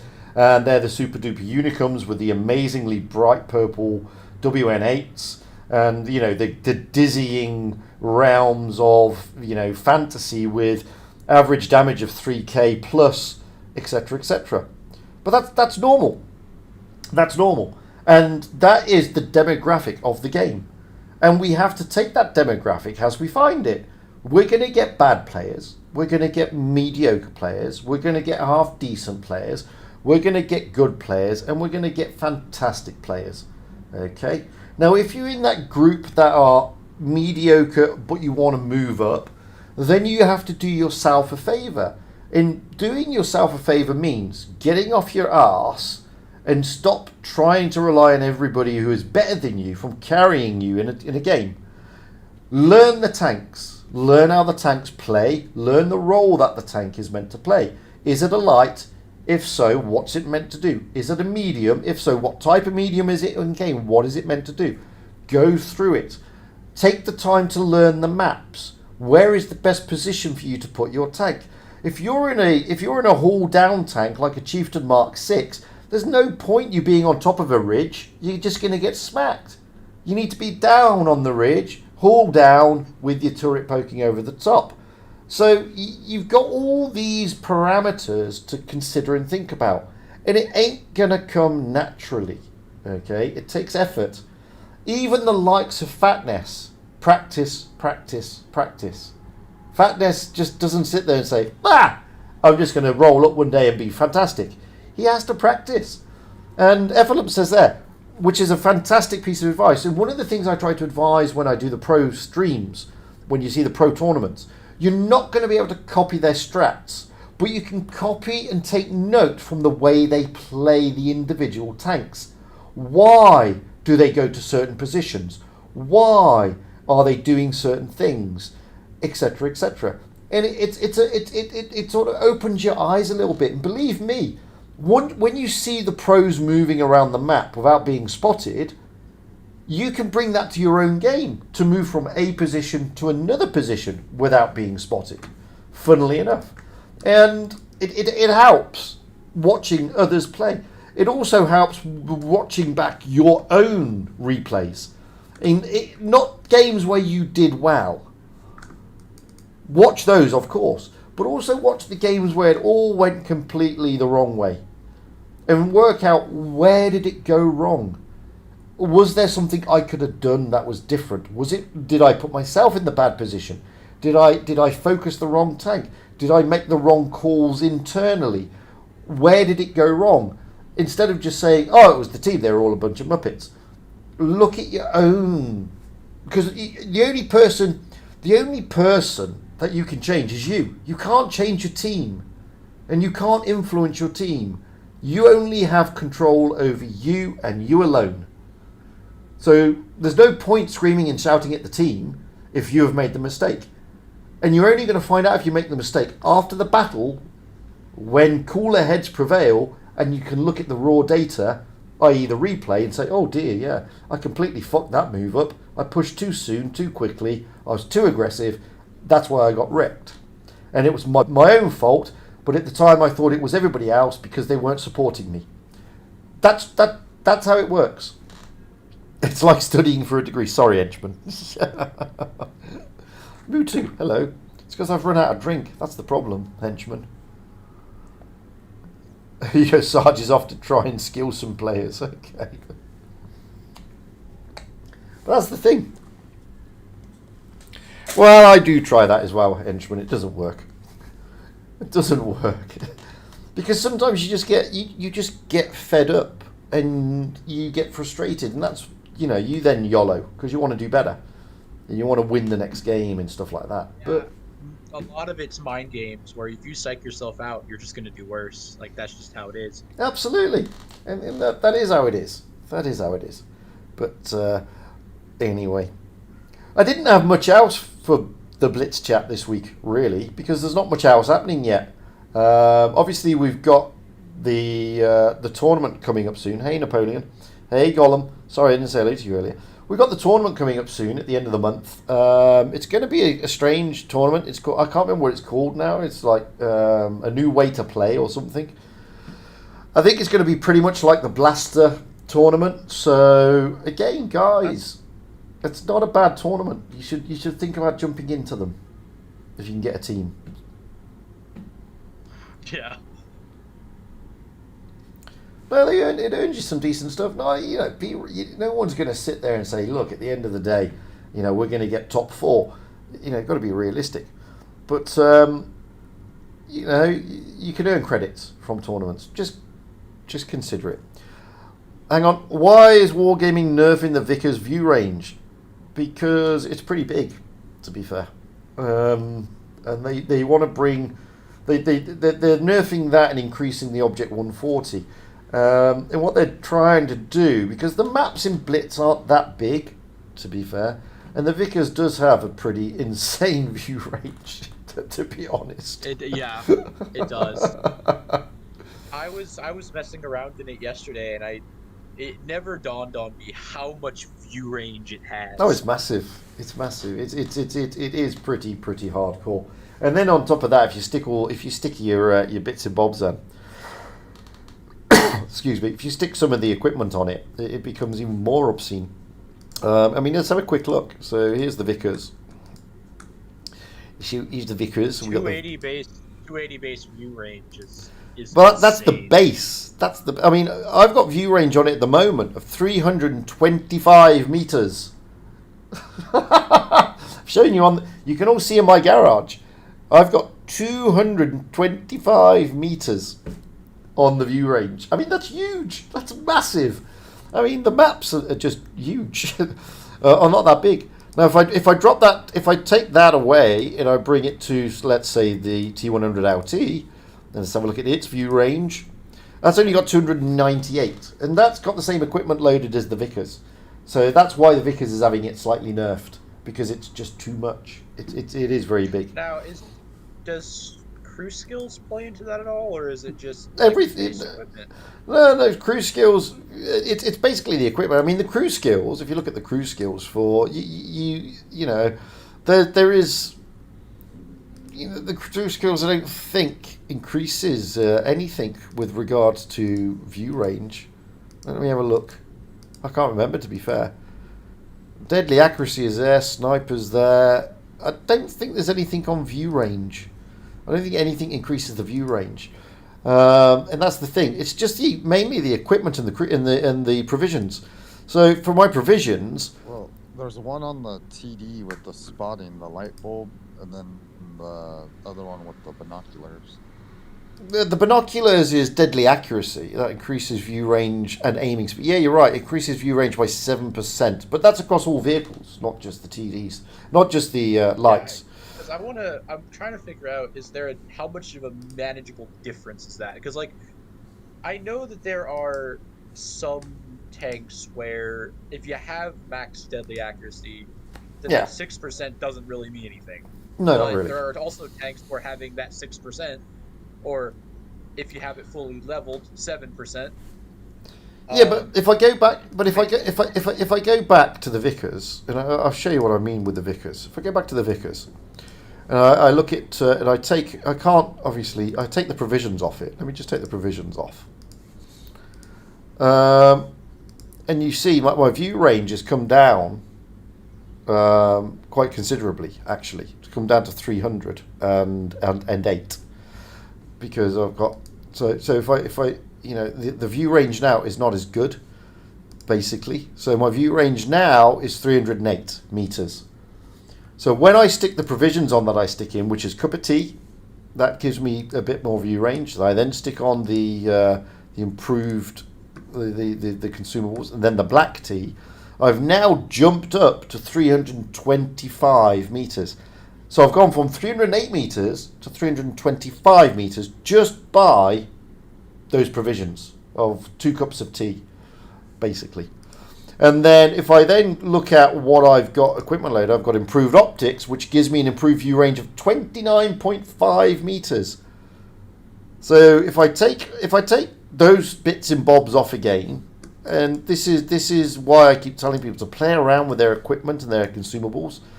And so I take all the provisions off and I take away that equipment.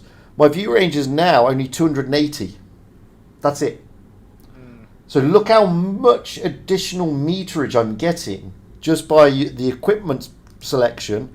If I just stick improved optics followed by those provisions, then I'm going from 280 to 225 meters. That's 45 additional meters. That's massive. That's massive. Yeah, so I'm just messing around on Blitz Hanger at the moment. If you have fully leveled deadly accuracy, regardless of all the others, because none of them realistically matter in terms of view range, the Vickers Light has base 327.6. Yeah. With no equipment. Now, if you remove 1 level from that, you drop down to 324. Yeah. And that's why they're nerfing it, because it's too pretty sure big. one of the only medium/light tanks that breaks 300, breaks far past 300 without equipment. Yeah, it's massive. Somebody asked me the Sheridan. Here's the Sheridan. Got the same provisions. I can just look that up right now. Hold on, give me a sec. You said the Sherry? Yeah, I mean 300. In my Sheridan is going out with 302 meters, which is Sheridan, a lot less. Fully leveled deadly accuracy only has 304. Yeah. With no equipment. Yeah. Like, it's not that much compared to base 320 that the Vickers has. Exactly, and therein lies your problem. That's why they're nerfing it. That's why they're nerfing it a little bit. I'm pretty sure once you hit 320, or hell, if you have all the equipment on, it goes up to 345. At that point, you become where you can spot through bushes, through the percent lowerage from bushes. You can spot through at like small debris, fallen trees at long distances. Yeah, it's probably true. So there you go. So that's why they're nerfing it. Let me just answer a couple more questions. Do I think, this is from Salient Singularity, do I think the event games like Uprising and Mad Games improve your teams in random battles? No. I do not. I think it does the opposite. I think so too. It does the absolute opposite. Because until certain people are able to distinguish between stupid game mode and game mode, it does the opposite, because you suddenly roll out into a normal battle and think, where's my invisibility gone?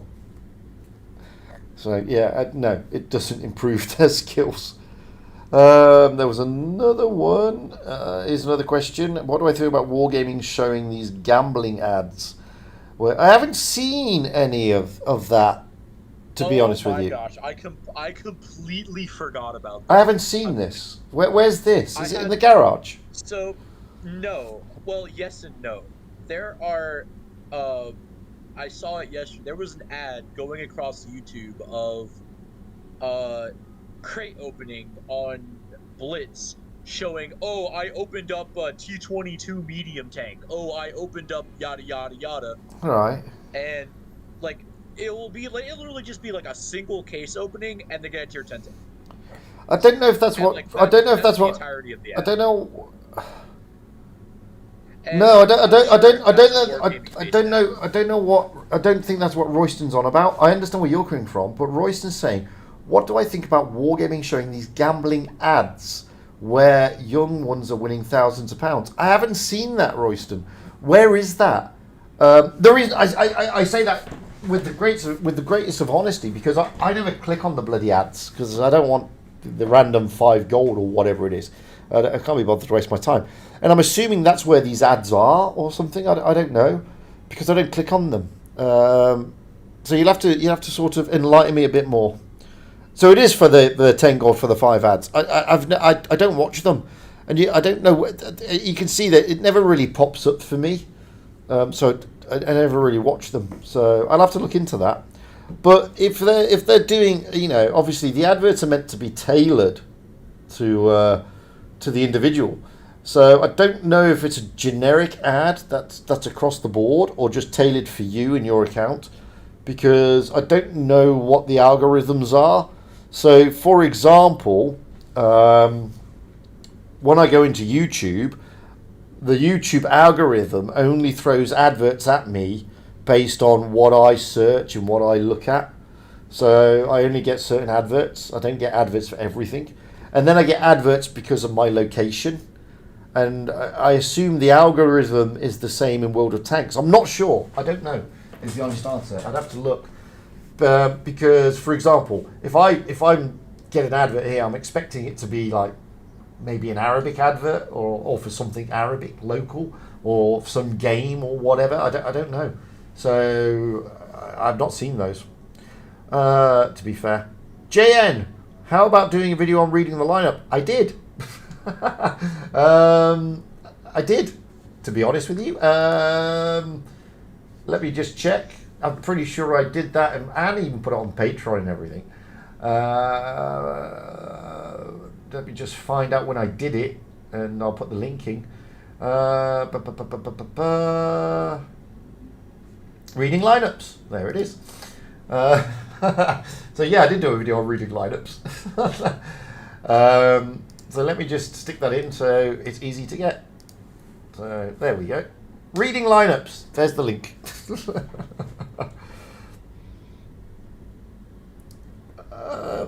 Yeah, that happens a lot though, Maurice. I meet guys with that many battles not knowing where to go.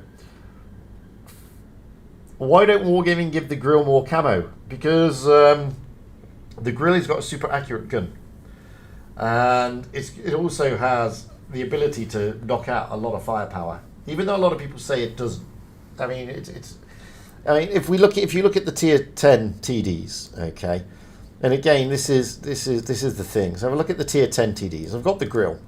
Now, the grill here, it's knocking out a DPM of 3.338. It's got a reload time of 11 seconds, and it's doing out damage of 640 on its standard. Okay.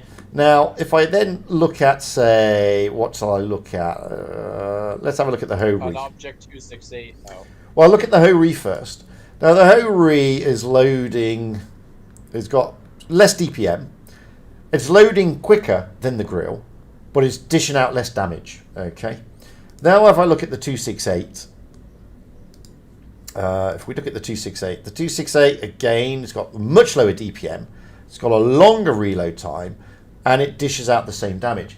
So this is the thing. So the grill dishes out quite a lot of damage, number one, in quite a quick space of time, because it has quite a good DPM.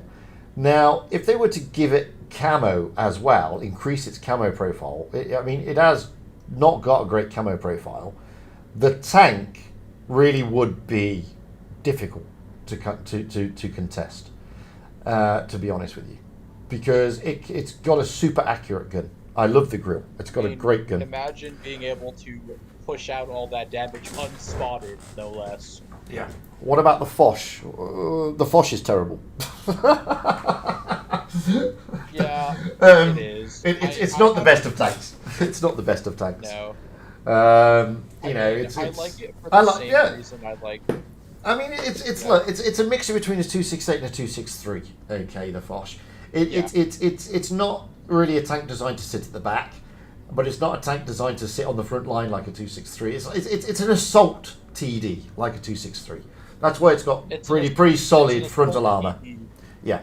Except when you realize there's a giant tumor on the top of the tank that absolutely. Bullets. Don't get me wrong, I have fun in the Foch, to be honest with you. In the playstyle, I find is pretty similar to that of the 268, more over the 263. But I'm a weirdo, because I find the playstyle of the FV4005 that of the 50B, so what do I know? I mean, to be fair, the 4005 is essentially a tank destroyer 50B. Like that's what I think. I play it like a 50B. It's got a similar reload. It's got a similar tallness to it. It's pretty nifty, which is why they're nerfing the reverse. And it's interesting that the 50B and the 4005 are both getting an additional shell. I play the 4005 similar to that of a 50B, and a lot of people think I'm crazy, but I get on with it, and I do. You know, it's very rare to get average of less than 3k in that tank, to be fair. I mean, that's the same thing I say. I play the Borask, but when I do play the Borask, I treat it like a light tank because it is essentially a light tank. Small profile, punchy gun to an extent, little zippy, lots of view range. Yeah. Another question. Why don't Wargaming buff the Foch accuracy? For the same reason, the reason being, the Foch is not designed to sit at the back. It's that strange type of TD. It's an assault TD, pretty much like the 26. It's like a hybrid between the 263 and the 268. And again, they're not that accurate, to be fair. The 263 is incredibly, totally bad accuracy. You sit a 263 at the back of the map, and then the accuracy is terrible. And it's the same with the Foch. They're not meant to be sat at the back of the map. They're meant to be just behind the heavies, realistically. Like, you've got to think like it's an assault TD, second line support TD. That's why the accuracy is that good, because it should be smacking its targets from a closer range, not from the other side of the map. The grill, the reason it has a crappy camo profile, it is meant to be smacking targets from the other side of the map. So that's the reason why it doesn't have great accuracy on the Foch. I mean, at that point, you get the question of, well, where's the Death Star supposed to be? Because it can't be up front because it has.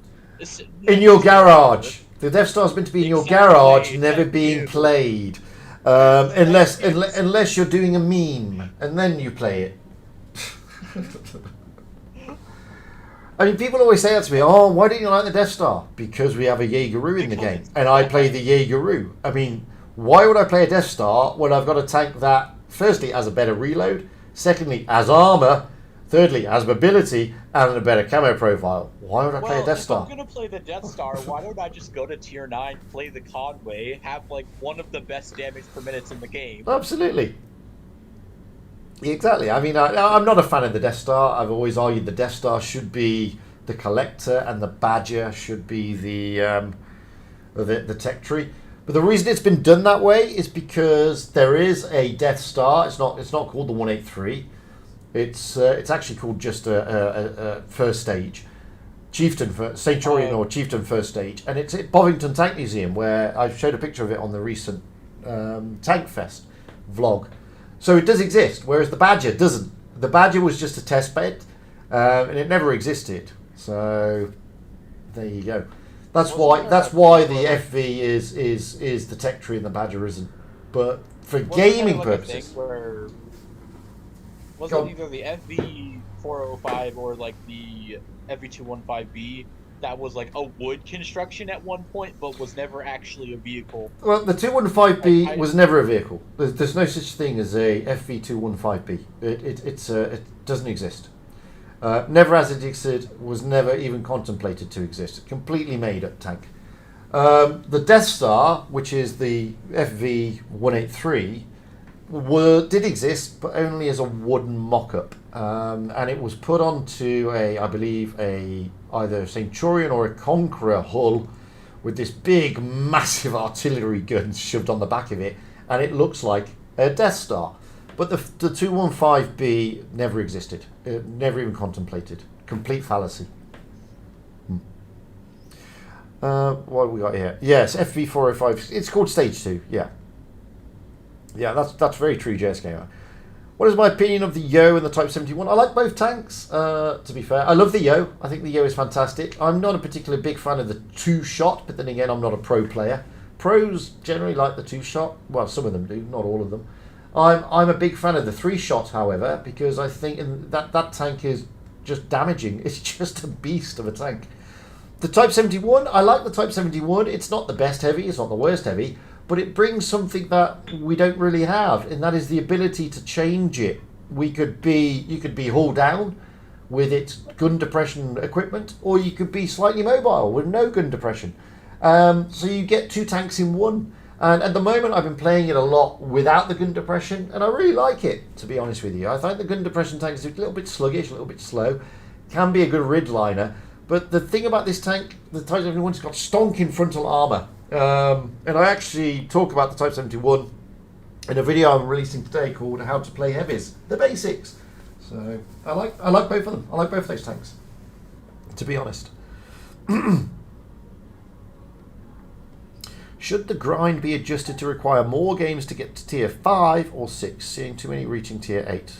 Oh, tier 8, look, people are always going to get to tier 8 because it's premium. It's a premium festival. If you've got money, you can get to tier 8. It is. Somebody showed me a picture the other day of somebody who had bought, I can't remember what tank it was, I think it was the T77, after 2 games with a 25% win rate. But he's got his tier 8. That is always going to happen. Nothing will change that. Tier 8 will always be a premium fest. I don't think the grind should be harder going from tiers 1 to 5, to be honest with you. I think that is just an introduction to the game. I understand why Wargaming changed it. Doesn't necessarily mean to say I agree with it at the time, but Wargaming changed it because basically new players were being put off. They were playing tanks they'd never heard of, that were slow, that only dished out like 100 damage. They were boring. There was nothing there. So they trimmed the tech tree to try and retain those newer players. But I think there should be a little bit harder going from 5 to 6. Tier 5 was always the training, you've moved away from go forward, point, shoot, to you're doing it more advanced stuff now. You should be learning to side scrape. You should be learning to go haul down. You should be learning more advanced tactics. So yeah, I think tier 5 upwards needs to be a little bit harder of a grind. But if you make the grind too hard, you lose players again. That's the thing. And the idea of any business is to grow. And to grow, you have to pander to getting as many people through the door as possible to keep spending those pennies to make your business grow. It's just the way life is. Why don't Wargaming buff the IS-7 penetration? I know a lot of people who would argue that the IS-7 penetration doesn't need a buff. It's sufficient as it is, to be fair. And I'm one of those. I think the IS-7 pen is perfectly adequate. And the reason I say that is if I jump into an IS-7 now, if I show you, the penetration on the IS-7 on its standard ammunition, I look at the standard, is between 247 to 247 to 273. Now, if I drop down to an American heavy, which would be the T95 or the E5, the E5 is 245 to 271. That's less than the IS-7. Now, the IS-7's got a lot going for it. You don't need to make it even more brilliant than what it is. I mean, it's got amazingly good stonking spaced armor. It is going to get a nerf, a slight nerf to be rebalanced, but it needs that because it's the most powerful heavy in the tier at the moment, to be honest with you. And again, if I just compare the IS-7 to the IS-4, if I look at the IS-4 again has got less penetration than the IS-7, and the IS-4 is meant to be a super heavy compared to the IS-7, realistically. Anyway, really, I thought the IS-7 was the more super heavy of the two. Well, in real life, the IS-4 was meant to be the super heavy. The IS-7 was a super heavy, and so was the IS-4. But the IS-4 was more boxy, and therefore it was less spaced armor, so it needed more armor on it. So it swings in roundabouts. But in the game, the IS-4 is slow. It's clunky. It was noob friendly. It's not that noob friendly anymore because they changed it. But the changes that they made then, they're now bringing back again. So the IS-4 will, eventually go back to the place it was in previously. Does that mean more pros will play it? I don't know, and I don't think so. I think the IS-7 will still be stonking. It's always been a pretty good tank. So we'll see. So what do I think about the Kranwagen? Oh, poor Kranwagen. I used to love the Kranwagen when it first came out. I thought it was a brilliant tank, fantastic. Played it, and I loved it. And then Wargaming came along and said, "Oh, all you pros, completely killed it. All you pros are playing this Kranwagen thingy far too much in these tournaments. We're going to nerf it to oblivion." And now it's just a shadow of its former self. Now, don't get me wrong. I mean, I know very good players who can still play well in the Kranwagen. I've had a few good games where we've played well in it. But you do have to adapt your game style significantly now to play the Kranwagen. It was never a frontline heavy as such. But nowadays, you've really got to be second, almost third line support, because that turn is just too much and that reload is just slightly too long. But it's still, it's a half decent tank. It's just not the tank it used to be, and that's a damn shame because it was fantastic. It really was.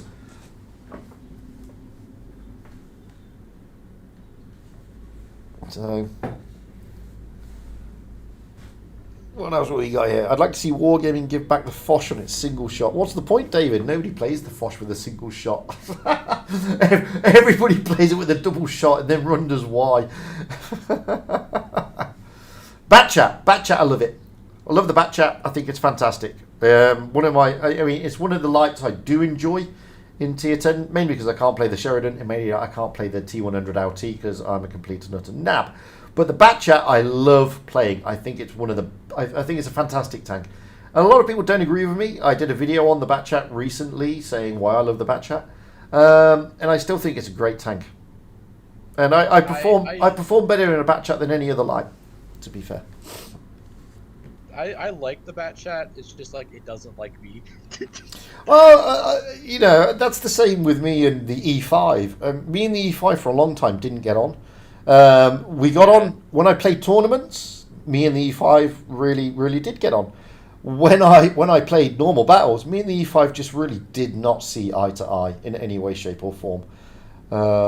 You'd rather play the single shot, David. Cool. That's me with the 111.5A. In tournaments, I love it. It's a great tank. I can make it work. Good, bounces a lot. But when I play it in casuals, it gets steamrolled by literally everything. Well, everybody's going to focus it. And the thing is, I'm not a big fan of the 115A. I mean, if you were to say to me, which tank are you going to play, the 115A or the IS-7, I'll take the IS-7, thank you very much. Because I'm just not a big fan of the 115A. I think it's just a clunky version of the IS-7. And I know that's not right, but that's the perception I have. That's not to say I don't play, I don't do half decently in it. I just can't bring myself to the same view as some others that it's totally broken and the best tank at Tier 10. I just can't do that. But then again, I don't think it is either. Yeah, but then again, like I said, I saw a recent video where somebody was saying that the Concept 1B was the most trash. And it isn't. It's not trash. Not in any shape, shape or form. No. It's not a trash tank. In the right hands, the Concept 1B is an absolute menace to society, because you can put a Concept 1B face hugging an E100, and the E100 won't pen it. Is Wargaming going to break the FV? The 4202? Why would you think that? I don't think there's any. I don't think they're doing anything to break it. I do think the FV, the 4202, does need something, because I have yet to see somebody play the FV in casuals in the last 4 or 5 months. I just haven't seen it anywhere. Oh, I played it recently and died almost immediately. So the APCR shell will be replaced with AP. I mean, that's for the one gun. That's not for the Hesh gun. They're not saying they're taking away the Hesh gun. And if anybody who's anybody should realise that you shouldn't be playing it with the APCR. You should be playing with the Hesh. So there's that argument. I mean, isn't that technically like a buff? Because like, doesn't APCR lose a lot more pen over distance or something like that? Yes and no. I mean, it just makes it easier. To be fair, I mean, dispersion at 100 meters will be increased. Front hull armor will be increased, so the front hull is going to be increased. I've been bouncing these things recently as well, and the frontal turret armor will be increased. That's not going to break it. To be honest with you, it's going to make it a bit more. It's going to make it less skill based. Well, that's wrong to say. I still think the FV4202 is a very skill based tank, and I think these minor changes ain't going to change that. You're still going to need to be pretty bloody good in the damn thing to get anything meaningful out of it. Because look, not everybody knows how to use Hesh. And you go out on the battlefield, and then you start to see people throwing. Somebody, it's like Meads' video told me to use Hesh, so I'm using Hesh. And look at me pen for 32 damage. This E100 with my Hesh gun, because people don't know how to use Hesh. And us YouTubers all the time say, the Hesh gun is better than the other gun. But it's great saying that, but if you don't know how to use Hesh, it's absolutely meaningless. You're better off using the APCR gun if you don't know how to use Hesh. Trust me, you'll get on better with the tank. So no, I don't think it'll break it. It'll bring it to where it should be. It's a tricky tank. It's a difficult tank, and a lot of people therefore don't play it because it's just too demanding. But it'll be good. Do you think that TVP is also kind of in that same ring where it takes a lot of like resource management in order to play the tank correctly? Or absolutely. Absolutely. I mean, I love the TVP. I played it recently as well. I think the TVP is one of the best tanks in the tier. But it's not a tank that you can just go, bugger it, I'm just going to roll out there and smack everything. Oh shit, I've now got a massive reload. But if aren't they like lowering the reload, doing a bunch of other stuff to that thing? They're doing a bit, but it's still going to be a tricky tank to play.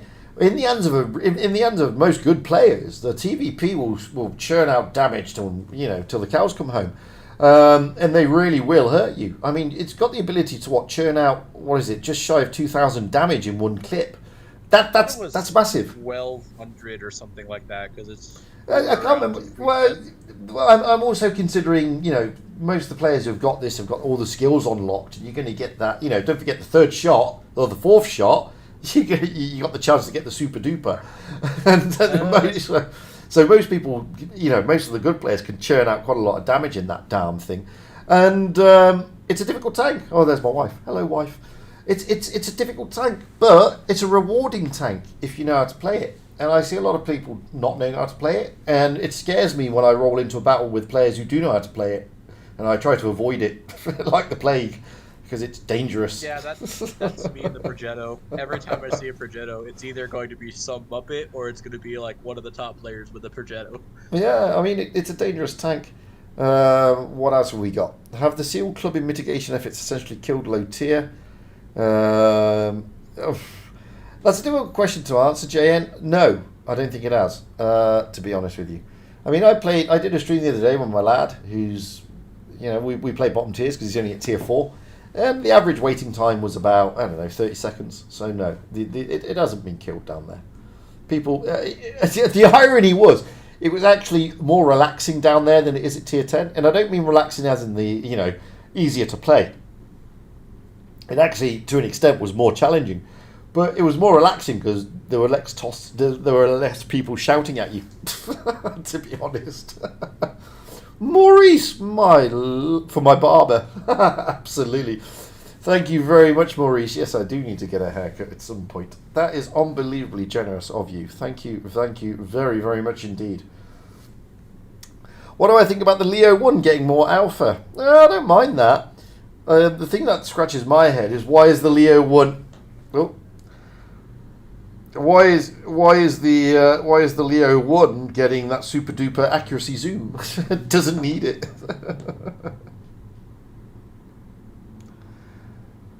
But again, the Leo is also another tank that newer players generally struggle in. To be honest, they do struggle in it. Because they don't understand it. It's not a tank that you can front line. It's got no bloody armour, so don't front line it. Farm. That's the idea. It's a farmer Leo. It has mobility to keep relocating, to run around the map, and it has the gun to smack you from distance and take some take quite a nasty lot of damage from you. So that's what you generally have. Object 140 and Progetto. I like both very much, and these are one of my favourite tanks, so don't blame those. I don't blame those. I think both those tanks are brilliant. Thank you, Maurice. That's very, very kind of you. And I always enjoy the fact that you come on. It's very nice. Yeah, I mean, I love the Object 140. A lot of people complain about it. They prefer the T62A over the 140. You know, because they think, oh, the 140 is worse. And actually, I don't. I think the 140 is a more rewarding tank once you know how to play it. It's more satisfying to play because you have got less armor, but you are squat. So. I was in the 48 pattern yesterday. I actually like the 48 pattern. I think it's a lovely little tank. I don't know if I've got a replay of it, anything decent, but I've been in the 48 pattern recently, yes, and I still like it. There we go. Here's a 48 pattern. So this is a 48 pattern. I played only a couple of days ago, and I like it. I think it's a great tank. It's underestimated, and I think when the changes come, when the changes came, where they sort of nerfed the E5, the pattern came back to being sort of more of a tank that you should be looking at playing, because you could play the E5 like a medium, whereas the pattern is really a medium. And I like the pattern, but I don't know what anybody else thinks. Maybe others think it's shit, but I think it's a good tank. Underestimated tank. Anybody else? Is anybody else in Discord got a view on the pattern? Just quickly, the 4202's getting a big armour buff. It's not that big. It's got 70 mil on its front hull. Hang on a minute. Let me just open what. The front hull's getting 70 mil. Hang on. I've got to get the stuff up and running that they sent me, because I've got the whole balance changes here, all of them. It's getting armour thickness on the hull sides. The front hull will be increased by 73 millimeters. Front turret will be increased by 49 and 20 millimeters in different places. Now the front hull is that is pretty big, 70 millimeters. But the I don't know where they're sticking it on the turret yet, because it just says in different places. And they haven't told us. It does, where. but I think the angles on the turret. I mean, it's trolled now, even though you can. Oh, it is. I've been bouncing it left, right, and centre recently on the turret, where normally you never used to. But if you run that with the extra armour in your equipment and the extra armour that's going to be put on it, that's going to make it quite strong. It is, but I don't think it's going to break it, because I still think it's the hardest medium to play in the tier, to be fair. Yeah, probably. I think it will improve. I think for the better players, it's going to be huge. Oh, undoubtedly for the better players. But the thing is, I mean, when you look at the stats on this tank, in fact, let's have a look at the stats, because most better players do like playing the FV because they know how to play it. And a lot of the players struggle in it because, as I said, they don't know how to play it. They don't know how to use the Hesh gun, and they don't know how to do this, and they don't know how to do that. So what Wargaming are attempting to do, apparently, is they're not saying it's going to be a nerf or a buff. They keep telling us, don't say that. It's going to be a rebalance. I don't know if it's a rebalance. Maybe the FV 4202 did need to be looked at. Maybe. Because it is struggling, and when all the British tanks have always struggled, and I'm glad they're not throwing super duper consumables at it, which is what they did the last time the British tanks struggled. To be honest, it's not a bad thing, but it does struggle, and I'm just going to stick it into Tank Compare because I just want to see its win rate. So it has a lot less players playing it. And the majority of the players, I would argue, that are playing it are above 55%, whereas the Leo has got significantly more players playing it, and the FV4202 beats the Leo hands down in every department. Win rate, average damage, damage ratio, average kills, blah blah blah, everything. But there's 60% less people playing it. No, 50% less people playing it. I mean, that's pretty significant when you think about it. But, I mean, these things that are coming in, I mean, it's the, you know, when you start looking at the Heshkin, it's massive. I mean, the DPM is 4,000. That's just stupid. But these changes that are coming in, yes, I mean, at the moment, it's already got hull armor at 121 on the front. It's not going to touch the bottom of the Glacius, only the top of the Glacius, and it's adding an extra 70 odd to that. Now, I haven't jumped into armor profile and seen how much that changes that profile, but at the moment when I see the tank coming at me frontally, I'm generally bouncing the upper plate anyway in a medium tank. I haven't tried it with a heavy. I'd have to try it, but I'm generally bouncing the upper Glacius in a medium at the moment. Maybe they've done this because it's getting, you know, I don't know without looking at it. Maybe it's getting penned. I mean, 121 isn't really sufficient, even with the angle, to deflect tungsten shells or something at the moment. So that's maybe why they're increasing it. I don't know. It hasn't got the speed of the likes of the Leo, etc. So maybe that's where the balancing comes in. I'm not sure. All I know is that Wargaming think nobody's playing it. And they want people to play it, basically. That's why they're doing a lot of these changes. They're trying to get people to play the tanks. But for the average player, it won't break it. For the top players, it'll make it a lot more harder, a lot easier. A lot harder to counter. I think you're right there. But that's not necessarily a bad thing if it gets better players into the tank. Not necessarily. If more people play it, but we'll see. I mean, I still think some of the most significant ones is like the E100 cheeks and the mouse cheeks getting extra armor. I mean, these are the weak spots. I mean, if you roll out at the moment in the likes of an STB1, it's very difficult to pen the mouse with its standard ammunition anywhere. So, you know, even the cheeks, and then you drop onto that, you drop your premium ammunition on it. And then you've got the cheeks. Well, that's going to have extra armor now. So is the mouse going to be formidable? Is it going to be almost impossible to pen it frontally? And that's more of a concern for me than the FV, if I'm being honest. But that's just me. Because I don't see many FVs. That's all. I see a lot more mouses. What is the mouse getting, actually? Because I've got it here somewhere with the balances. German. So the mouse is getting armor thickness on the turret cheeks increased by 10 millimeters. I mean, it doesn't sound much, but 10 millimeters is quite a lot on a tank that has a lot of armor. And the E100 is the armor thickness of the turret cheek of the turret front will be increased. Now that's the cheeks. The armor thickness on the turret front increased by 20 millimeters. I mean, that's pretty big for that tank, to be fair. So. Same goes for the Jaegeru. Armor thickness of the cheeks will be increased by 20 millimeters. And these are the weak spots. And they're only really weak spots when it's premium ammunition. So I'm interested to see that more over than the FV, to be honest with you. Because more people are playing those tanks. More newer players play those tanks than the FV. So, well, I mean, what are your views on that? Oh, he's gone. There you go. What else have we got? Disturbed Eyebrow, hello.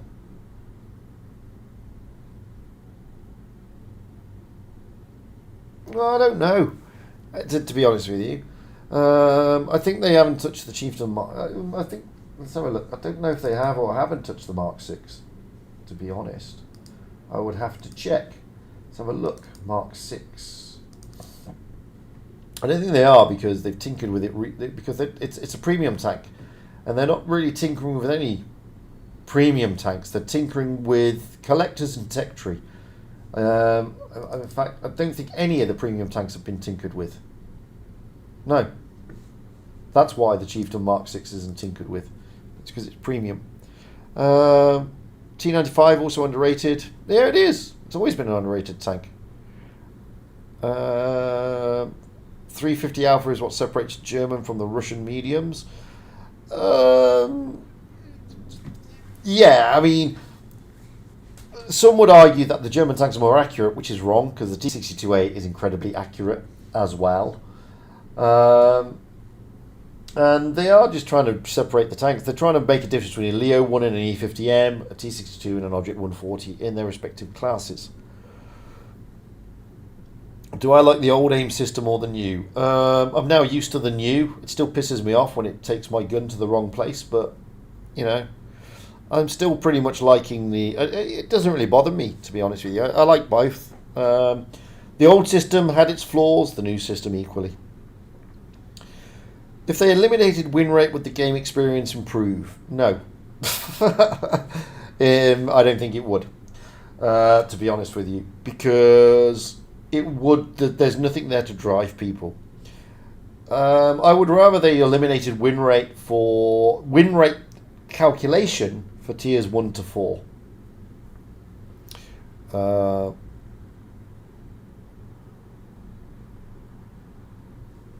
No, the Mark 6 is not. The Mark 6 is the Mark 6, the M60, the 121B, and forget the Cardo because that's a test tank. So the M60, the Chieftain Mark 6, and the 121B are all premium tanks at tier 10. Okay, they're all premium. The rest are all collectors. But there are 3 premiums in tier 10. There's always been 3 premiums in tier 10. Everything else, those are the only 3. The M60, the Chieftain Mark 6, and the 121B. All the rest are not. So that's why they're not being touched in that respect. But I think, if I remember rightly, I'll have to have a look. The M60 is being touched. But only they're replacing the shell in tinkering with its speed. Aside from that, it's not. And same with the 48 pattern. But the M60 is being tinkered with. The 121B, I don't think that one is. Let me just check. Oh, it is. But again, it's just replacing APCR shell and adding improved gunpowder. Aside from that, they've got reactive armor consumables as well. But nothing to the armor profile as such. Neither of them have got anything to their profiles as such. So that's why they probably aren't touching the Mark 6. Because there's no reason.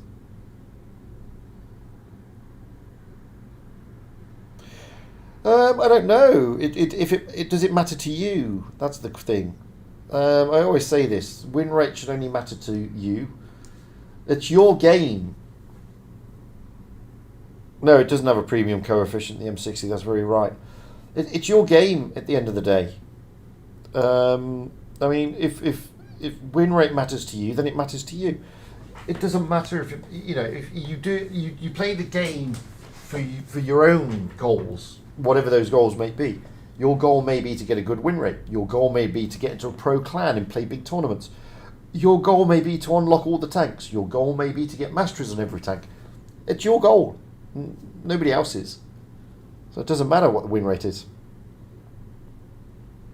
What exactly is it 19 o'clock? Anything? It's 50 it's me playing the game, and I'm going to give away 50 licenses. The things that you get in the store. So basically these things. I've got 50 of those to give away. Apparently. That's what they are. Basically, it's like, Wargaming issued a bonus code the other day on its Instagram. It's basically anybody who missed that, you can get a license. But I've said what the rules of the stream are. There's no compensation. It's only the license. There's no battle pass. It's only valid for my stream over this weekend, and the giveaway is just for the players who lost the bonus code and no license. Only players without licenses will receive the reward. There's no compensation. So if you've got a license already, there's no point you asking for one. So I've already put that in everything. So that's basically what it is. That's correct. They allow you to get through the battle pass missions.